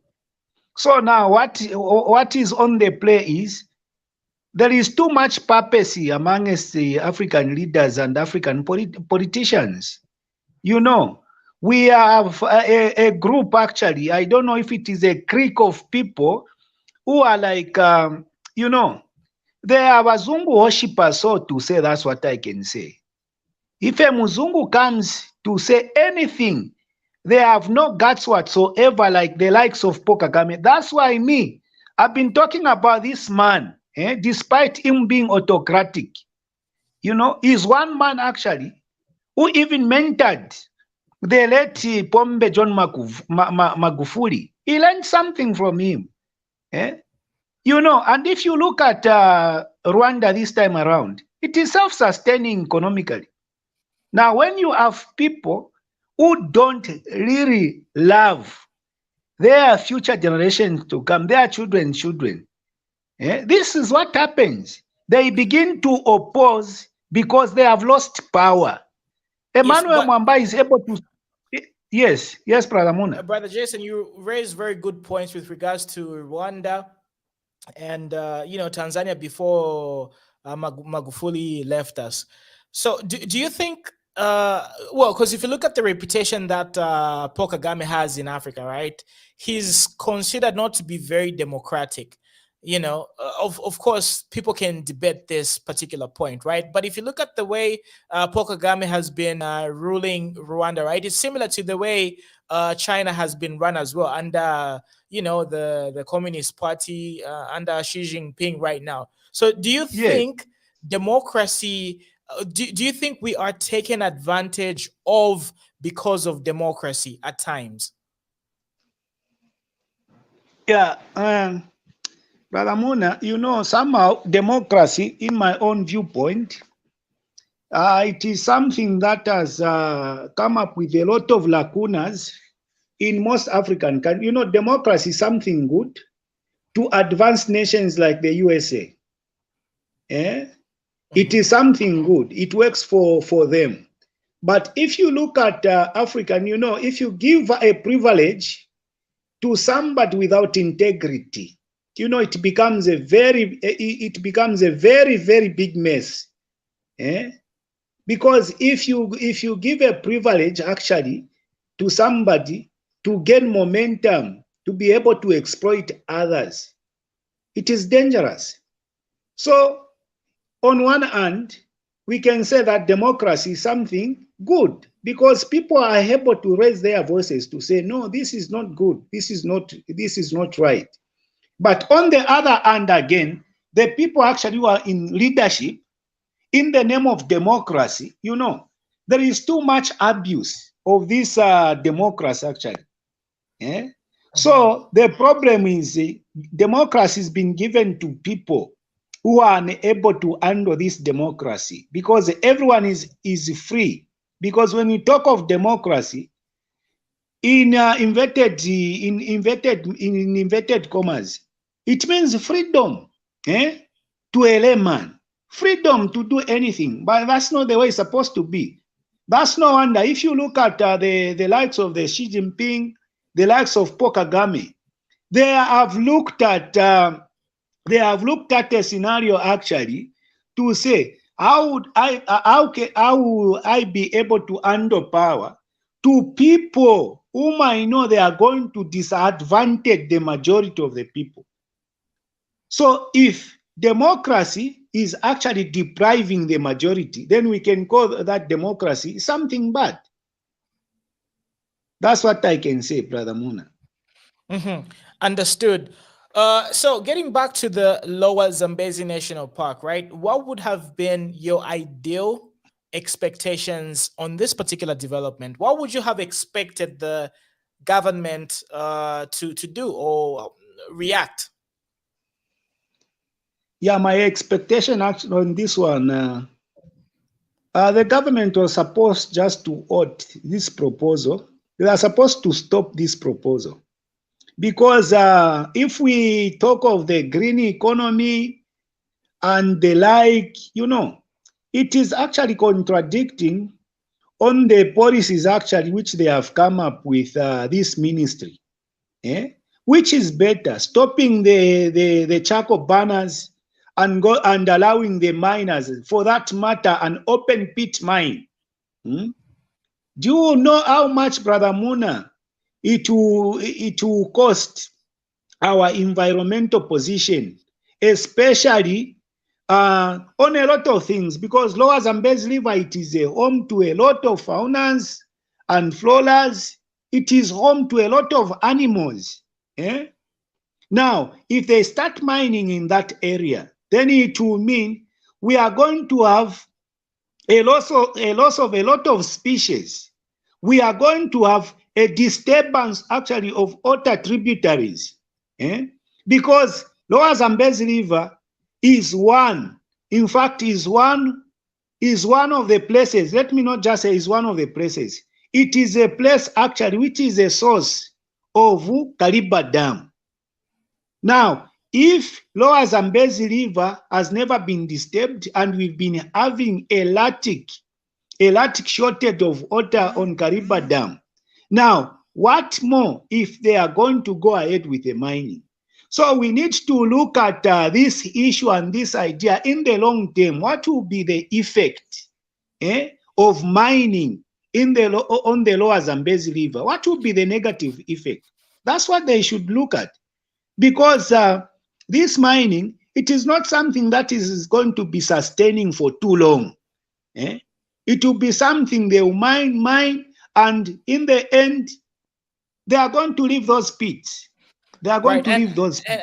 And would you say that the lack of better communication is also contributing to the anger that Zambians are feeling? Because, okay, let's say, hypothetically speaking, this is not a fact. Let's say there are a lot of good pros. You know, there's a lot of perks for opening this open pit mining. At least if we were communicated to properly, maybe we would have understood this particular matter better. But if you look at the communication, right, we're just receiving vague statements. The statements are so vague, and it's very hard for us to get to understand. Because, okay, let's say, for example, they had a better strategy of safeguarding the tributaries, the fauna, the flora, etc., and they had like a proper plan. If they communicated better, we could have possibly understood. We could have given them the benefit of the doubt.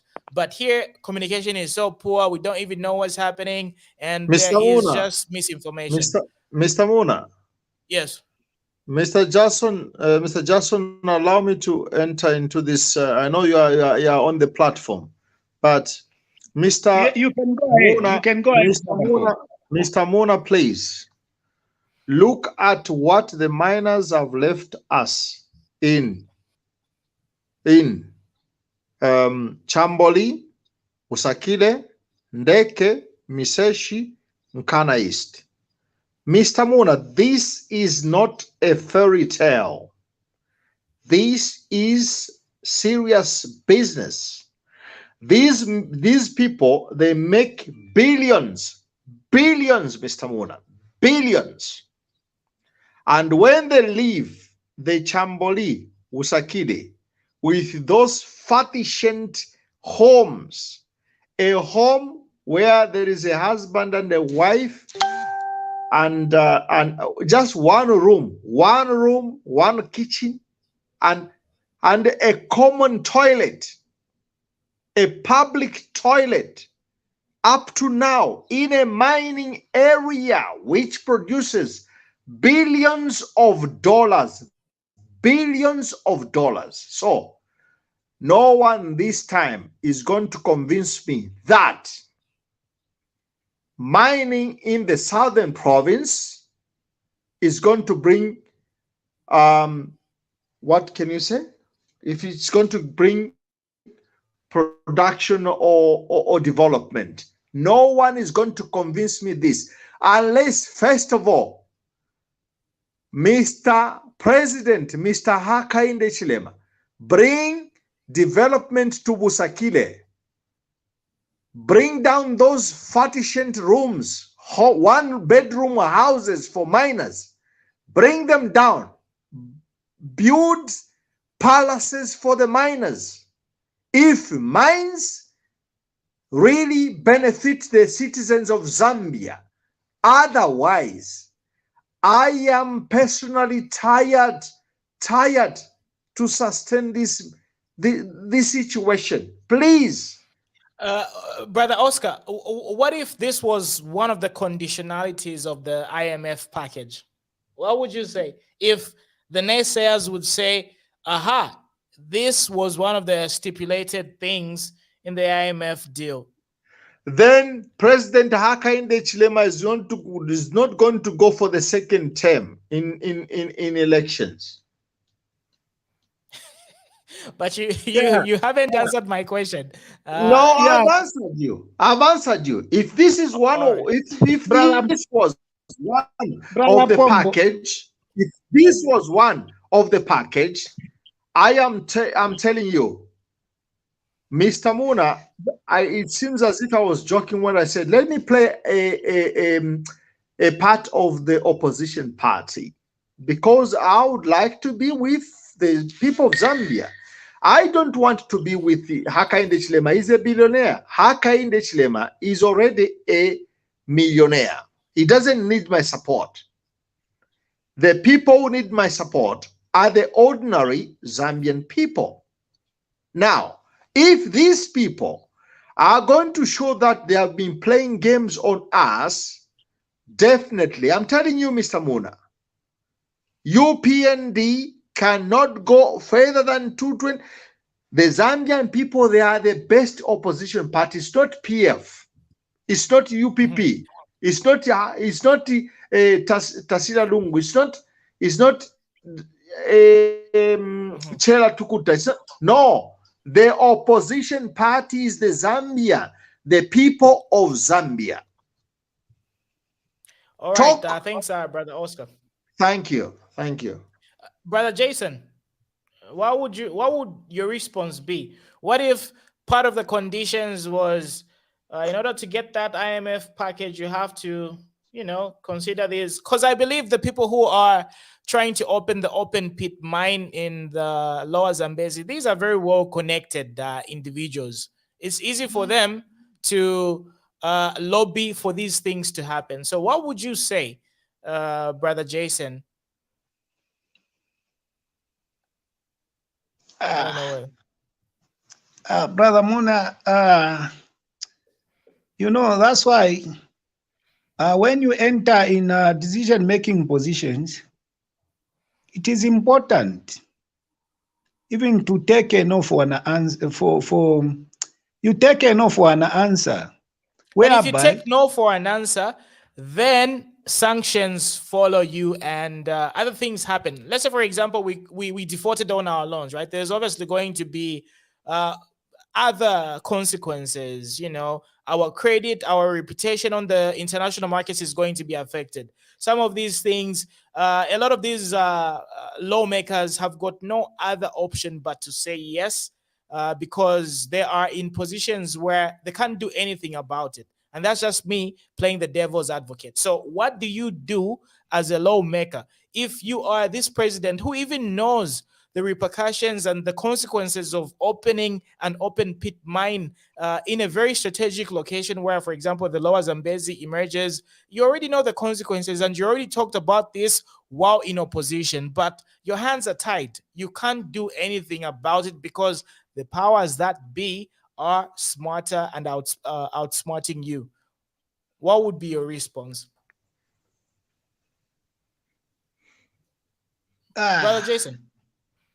Yes, Brother Muna.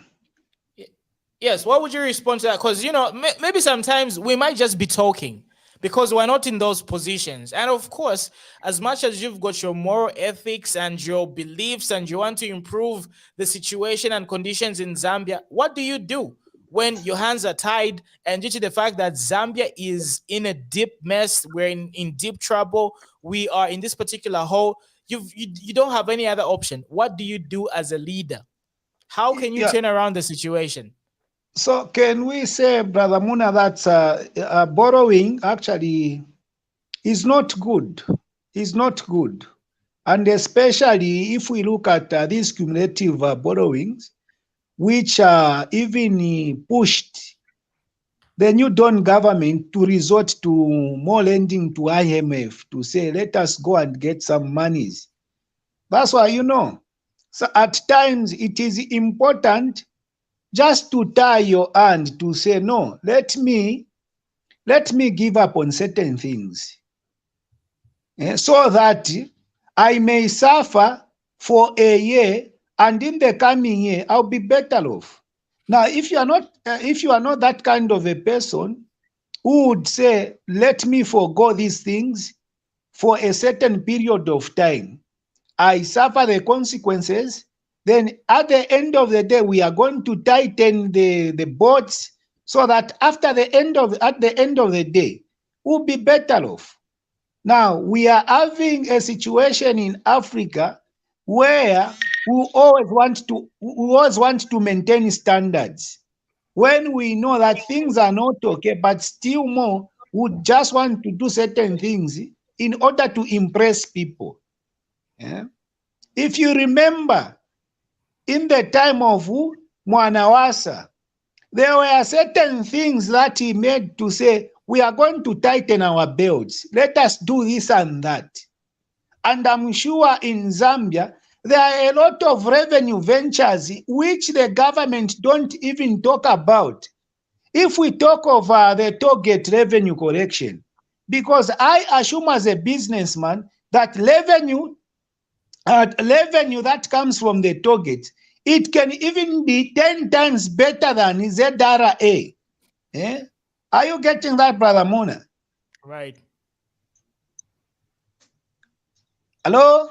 Yes, we can hear you. Yes.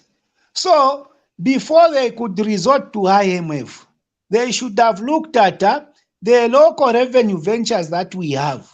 because there are billions that national road whatever makes, which they don't even publish, which they don't even tell the general public. But don't you think that option was already weighed? Don't you think they already weighed all these options? We might not know. How can we know, Brother Muna? Like Brother Oscar was saying, we are not communicated to. They don't give us the proper information to say this is what is obtaining on the ground. But don't you think somebody as educated as President Hichilema would be able to correct these situations, and he would be able to get to the bottom of these things?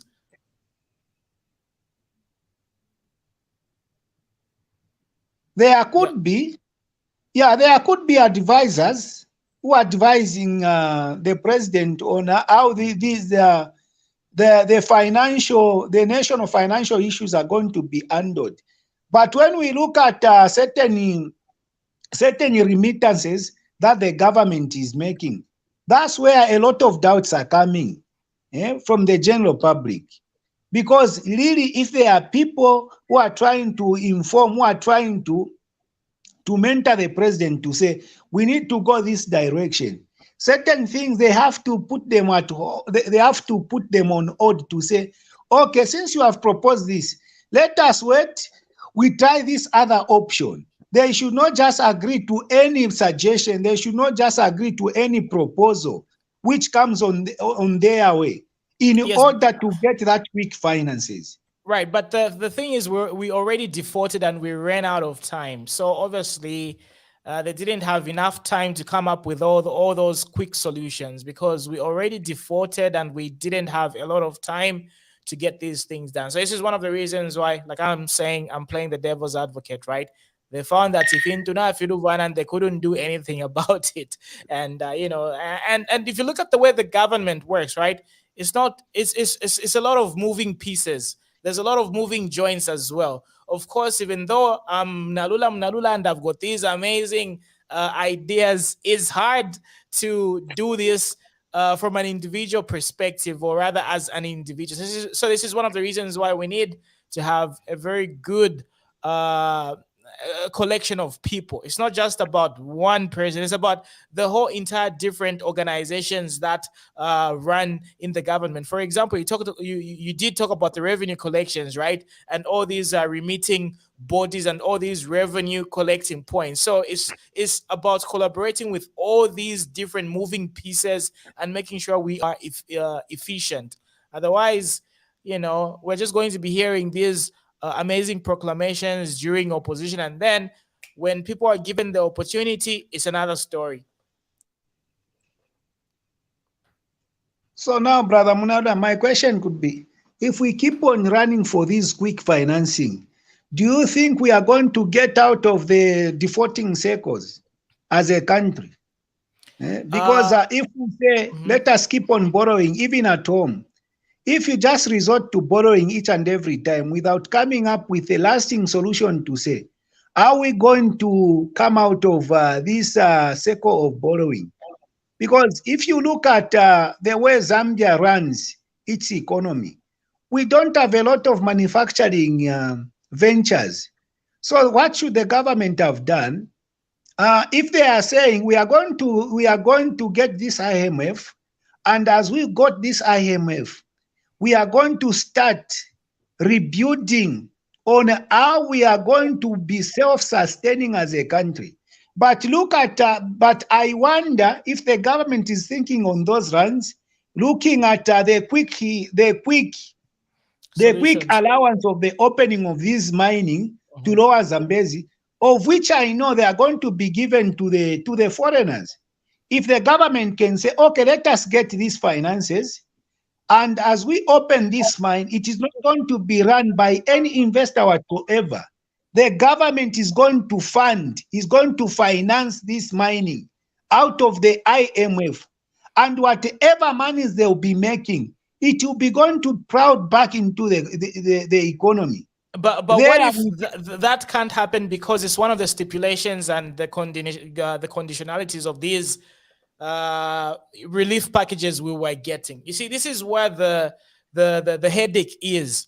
as much as you want to do those things, you are not really allowed to do so because of the conditions and the things that you agree to. If mining in the lower Zambezi River is one of the conditionalities that the government, as we are assuming, we are not so sure like you are putting it. Yes, we're just speculating here, by the way. We're just speculating. This is all speculations. Then it means these IMF things, they are not doing any good to African continents. Because even when you look at the interest rate that the IMF put on African countries, it is way too high. They are the highest actually, as compared to those ones which they are given to the European country, to the Western countries. But wouldn't you say that the reason why African countries have got high interest rates is because of the reputation? They don't have good credit. It's more like you or me, if we've got bad credit, right? We're obviously going to be receiving loans at a very high price because our likelihood of defaulting is very high. For example, Zambia did already default. So our reputation is not going to be as clean as a country which hasn't defaulted.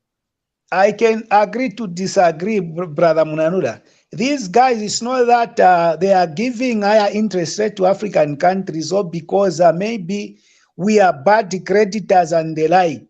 The issue here is these guys, they would always want to keep Africa into a controlling position where they know that if we give Africa this interest, they are not going to finish.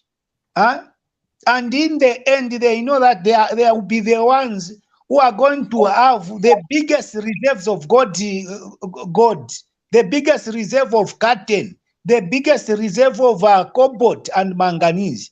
This is what is happening. You know, it is a neo-colonialism game which is being played on African country. And it's a pity that the top leaders that we have in Africa, let me not just say African leaders, most African leaders, you know, they have never seen this. That these guys, they put higher interest rate on African countries so that they continue keeping Africa in a state of financial control whereby they can manipulate African countries anyhow they feel like. That's what I can say. It's not all about Africa actually having a bad reputation when it comes to getting money, because they know that these guys, one, they are not good financial managers. Two, these people, they have got what we need. So if we let go of Africa out of credit table, then it will mean we are not going to survive as the Western power, as the European power, and even including China. That's what they do. But right now we've got a very good, brilliant mind, presiding over Zambia. President Hakainde Hichilema, in his personal life, he's done impeccable stuff. He's run businesses and he knows these things. Don't you? This also brings me back to my earlier questions. Don't these people know all these things? That's my question. Why are we so handicapped when it comes to making such decisions? It's also similar to the Rashida Mulenga situation on the Copper Belt. Everybody knows that that's a wrong move, and the reason why she defected is to protect the business, but nobody can do anything about it. So the question is, how do you do something about it? That's the question. Brother Oscar, anybody? You know, these people, they know. Like we are saying, it's not that they don't know. But the issue here is the lack of one always being one. What I mean is the lack of integrity. Because, you know, somebody of integrity, Brother Muna, there is no way they can say, no, Muna has changed. Is becoming a womanizer, or because he has moved to New York City. You know, if you are somebody of higher integrity, you cannot change. That's why I laughed when I looked at when I looked at that statement that no, these cliques of thieves are teaching my ministers to start stealing. You know, if stealing is not in me, Brother Munarula, I cannot steal. I cannot steal. And I'm talking from experience, whereby I was a civil servant. I refused because I never wanted to follow the mediocrity which I found in civil service, in particular teaching. So, you know, these guys, they know. And it is, we cannot say it's because ka position kakali shupa, kalibako sensitive. No, there are people actually who have turned around tables and to be able to stand their grounds. We have examples. Abena Magufuli, we have them. We are not, or is Magufuli not, but I don't mean to be a conspiracy theorist, but you know that quite maybe this is one of the reasons why he ended up leaving us too early. You know that. Yes. Right? Yeah. Kairi, Brother Muna, this is why I said that the answer to the question that you asked Brother Pombo to say why is it that most African leaders, they don't want to listen to the majority? It's because, you know, most African leaders that we have, they are not patriots. They may sound to be patriotic, pamiromofie, in words, but in actions, most of them, they are not. You know? But what if you become a hero and you lose your life? They'll tell you, do you see what happened to Gaddafi? Do you see what happened to your neighbor from Tanzania? Do you want to leave your kids? Brother Jason. If I'm somebody who understands this life, Brother Muna, because this body that you see, this is not Jason. It's Brother Muna. Okay, but we'll Jason, elect you soon, Brother Jason. Listen, the real Jason has got even resident. I'm just an ambassador here on the earth. This cheap body that you see is just a Lego entity for me to be able to run here on earth. And that's why we should always be remembering, especially when we begin to call ourselves that we are believers. Now let me sound religious out of that question. No wonder some of these guys, like the likes of Abena Magufuli and other guys that we know have been assassinated, they stood their ground because they wanted to change certain things, because they know that here on earth we are just here to execute certain duties to be able to sustain life, and life actually for the benefit of the future generations to come. This is what the guys in the Europe actually who are making us to fight, actually that's what they are doing. Because if you look at the social life of these Wazungus and their political movement, it is not all about themselves. Yes, but look Brother at Jason, yes. Brother Jason, let me give you a local example. Because if you look at, for example, the Jarabo people on the Copper Belt, you've seen the situation, right? We are failing to sort of do the right thing because we're being influenced by how powerful these Jarabo people are. And these are just our local champions, local Zambians, local champions with local money. A lot of them are not even billionaires in terms of dollars. Now, can you imagine trying to go against entities and institutions that are worth billions and billions of dollars?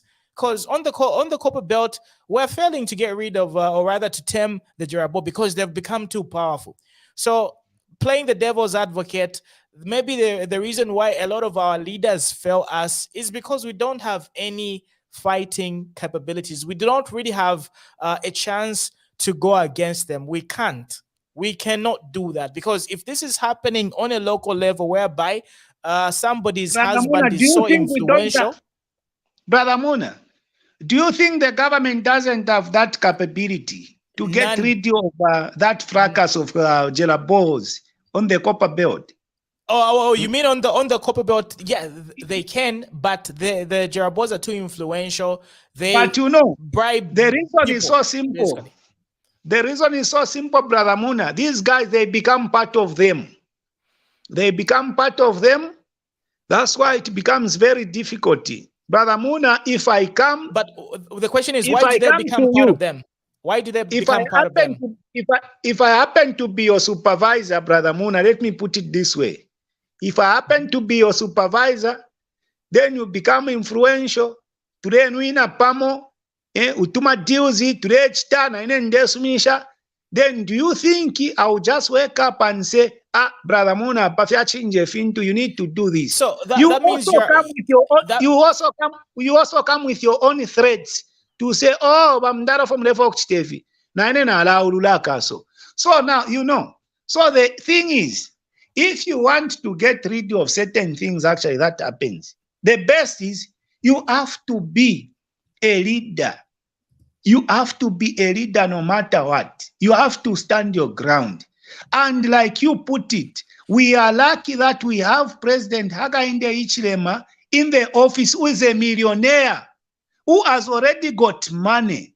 So he has to ensure that he cannot be influenced whatsoever. Yes, but President Hakainde Hichilema is just one person. The government is a large institution, and as much as you want to do the right thing, for example, he's always against Kadarism, but he's not going to continuously monitor each and every corner of Zambia. So can you encourage me to be in support, to suggest to Hakainde Hichilema to say, why can't the boss practice some autocracy? Yeah? I mean, if it were so up that to me, he's able to push some of the individuals actually who are trying to dent his name. Eh? That's why we talked about, Rwanda and China, the way they do things. I mean, if you really want to move in unison as a unit, there's going to be, you're going to be condemned for doing and practicing certain things, just like the way Paul Kagame is being condemned and the way, China is being condemned with regards to their democracy, etc. But they are getting results. They are getting results and they are improving, Listen, Brother Muna. Right. Brother Muna, if you follow the Socialist Party of China, and if you follow Paul Kagame, the only people who are condemning the governance of Rwanda or China are the outsiders, not the Chinese themselves. Because I believe that every citizen is able to benefit to the maximum, not even to the minimum, to the maximum, Brother Muna. So the people who are condemning are those guys who are the outsiders, because there are no loopholes for them to go in and benefit. Because each one of them, each citizen of China, each citizen of Rwanda, Brother Muna, is protective, because they have been given privileges based on their abilities and capabilities. But when we talk of our country, we are not at that level yet, whereby even if I start planning to bribe by traffic officer that is trying to incite corruption on me, that traffic pali level awe. And that's why, if you remember, abantu tabalamba okusungwa bwino mu kyalo kyesu kya Zambia. Like you remember, Brother Honorable Mpundu, what we talked about is because, the people in civil service, I don't know if it was, was it JJ? Yes. They are not sustained. They are not sustained as they should.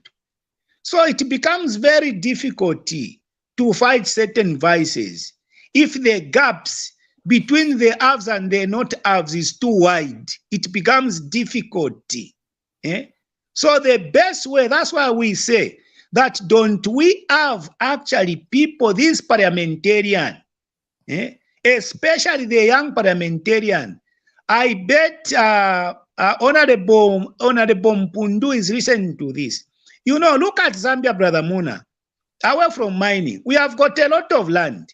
But if you go on the ground today, you find a lot of youths, especially the boys. There is too much abuse of, there is too much substance abuse on the ground. If you go into the compounds, you never like it, and you begin to wonder that what type of adults are we going to have in the next 10 years? Look, we have ZNS. Why can't the government come up with state farms? Come up with state farms. Zambia is centrally located. Let them come up with those state farms, not Nama mines are to Kirako. They engage those youths. That's why I was asking JJ to say, how do you think even the youths without paper qualification will be able to benefit? Because these are some of the ways that they should be thinking as politicians. How are we going to help people with no paper qualification? They can come up with active skills centers where youths can be trained how to do carpentry, how to do tailoring, and a lot of things. And by so doing, the government, after training these youths, they should come up with their own industries. Their industry like cereals, which are dysfunctional for too long this time. But look at what China is flooding on our markets. Recycled the plastics that we are calling them maswagi if we kuno ku Zambia. But if the government can start thinking in those lines, not if let us empower imisepela by forming cooperatives. That one it will never it's work. not a long-term solution. It's not a long-term solution. So you're right. In Zambia, we have a lot of human resource. We've got a youthful population. We need to utilize them. So just but like it you is said, going to waste. It is going to waste, Brother Muna. The Right. youth So that- population is going to waste. And Right. this is why when JJ mentioned to say we are coming up programs actually to start educating the youths to become active participants in political issues and in economical issues too. So now, how are they intending to do that? You know, it is something simple. They should do peep at China's blueprint. the way they have done it. It is so simple. Now the problem is as long as those guys are in those offices, they are better off, they are comfortable. It is something easy. They can just say abache between at least 15 years going upwards. Can you come? They go, they are taken to those state farms, bapanga twatu inotuma rooms bachelor under their youths. Bachita graduate bafumako. Meanwhile, they are making money for the country. And at the end of the And also day, learning skills. they are learning skills to sustain themselves in the future. And at the end of the day, we are going to have human resource to work on our roads. To alikwata magreda Brother Muna mazedeni eskulia. But amagreda ekalafi. When you are talking of even doing feeder roads, all we do is to look for those Chinese investors, is to look for Lebanese investors. That's what we do in Zambia. Meanwhile, we are neglecting our own human resource, which we have, which is too energetic. But Marasangati, even the issuance of Amalika license, Chilufya chimfulu Brother Muna. And when you look at that, you can say that, do we have a caring government? Chimona bafyashipanganda. Baminsuminisha fyomwana apa liponse mufire mwakolo, apa liponse mufire mwakolo, Monday to Friday. You can imagine that. Can we think that we have a caring government? No. If they are to correct, actually, the financial problem and the economic problem that as a country we are experiencing for too long, they have to look at how are we going to utilize the youthful population on the ground? How are we going to engage them? Not to kulalanda fi. Bese baperi omuntu ba Brother Muna already addicted nefyamba bamupere mpya sha cooperative. Do you think that person is going to run? No. But if they come up with the skills center, if they come up with those state farms that we are talking about, because there is vast land in Zambia which is unexploited. The government can come up with those plans. Let us take them to state farms. At the end of the day, we can never fail to become like China, where we start making our own roads, where we start producing our own beef and our own cooking oil. Now we are. I don't know. Did we lose Brother Jason there? I think we lost him. He'll be back. Brother Jason, we're waiting for you. So anyway, Brother Oscar, give us your conclusion. We call it a night. I can see you are dozing. I'm also dozing up. So give us your conclusion. We call it a night. You can unmute yourself. Actually, I've been called my Mr. Mona. I'm supposed to go and work again. Now, I think, of course, a little bit of tiredness have showed that, but I would follow what Jason was saying. Mr. Mona, in Zambia, it depends on us. Everything depends on us. What do we want? So if I can give my conclusion remarks, I would say, especially I would talk about the mining question, the question regarding the mining in the southern province. Gentlemen, what do we want as Zambians? Do we want our leaders to make businesses just as they have done in the past? They go into round tables, hidden offices, they do their deals, and we are watching. So it depends on what we want. I personally, Mr. Muna, I think that the Zambians now, they are matured enough. We are matured enough. We can emulate, Mr. Muna, what the Nigerians have done. The Nigerians have done very simple, Mr. Muna. 50%, 50 plus 1. You want to invest in the mines? 50 plus 1. 50 Nigerian profit plus 1. And you get 49%. Why can't this be done? Southern province, Copperbelt province, any area, 50 plus 1, 50 plus 1%. It depends on us as Zambians. Do we want this to be done?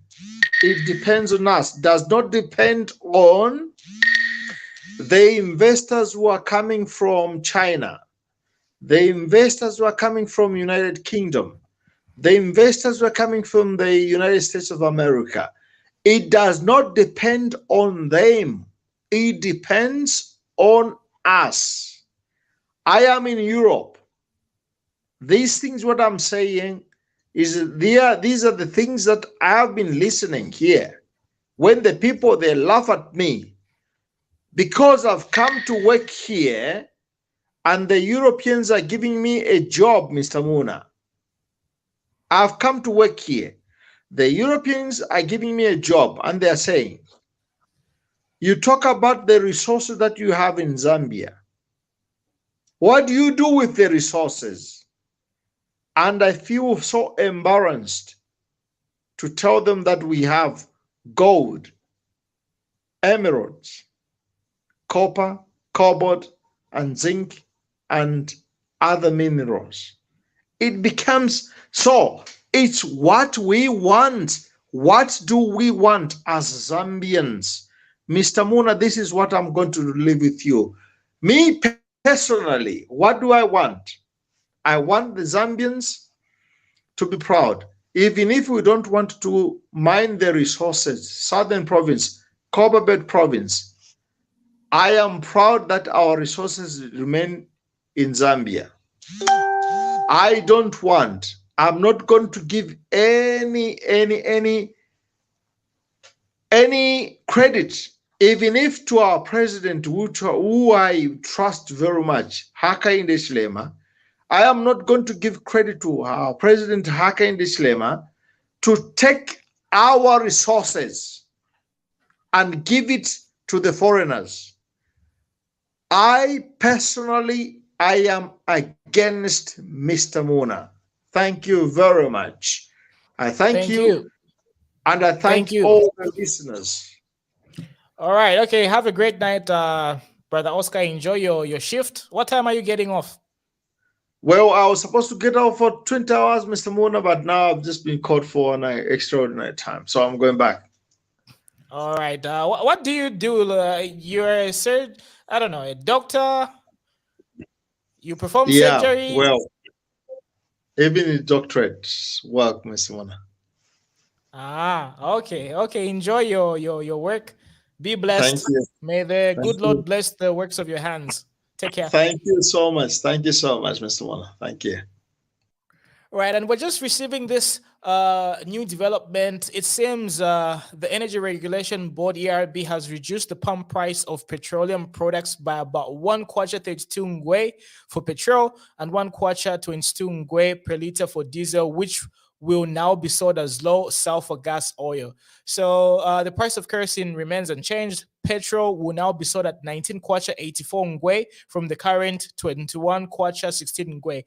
Diesel, which is now low sulfur, will be sold at 18 kwacha 93 ngwe. Kerosene will be sold at 15 kwacha 39 ngwe per liter. So this is obviously good development, and we are saluting the government for making it cheaper. But of course, you know, we need to account for where this money is coming from and why these particular changes are being made. But of course, not Tutasha, we are so very happy. But sometimes as Zambians, we're just skeptical when we get these developments. It's too good to be true. Sometimes we always think there has to be a catch. But regardless, we really thank the new Dawn government for this particular development, and I'm sure a lot of motorists in Zambia are very happy about this particular development. So I really hope that the communication is going to be done, because a lot of things are just slipping through without being properly disseminated. So this is one of the reasons why the communication is being criticized at this particular moment. So government needs to do a very good job with regards to disseminating information and just making sure that the message is out there for the people to really consume and get to understand. So this is my only plea. We have very, communication barriers between us and the government. So I really hope such type of information can get as much publicity, because we are being bombarded with misinformation and negative type of information publicity. So that is my desire. All right, Brother Oscar, have a great night. And to all my viewers, thank you very much for being part of Z Corner. Today was a very hectic day because I had trouble in the beginning because I've been having some technical issues, and I just had to brainstorm and just come up with solutions. So this is one of the reasons why probably today I was a little bit super tired. But hey, at least I showed up and we were able to have this conversation. So you heard the people's opinions. We also read a lot of your opinions. Thank you very much for participating. Of course, today's discussion was a little bit neither here, neither there. And of course, we need to work on our structure as well, because, we're just all over the place. But hey, we're not professionals. We're just here for the fun of it. And we're going to be improving on a daily basis. So take care. I will be back tomorrow. If my setup is not really going to be affected, I'm definitely going to be back. So thank you very much. Be good. Take care, and talk to you a little bit later. Bye.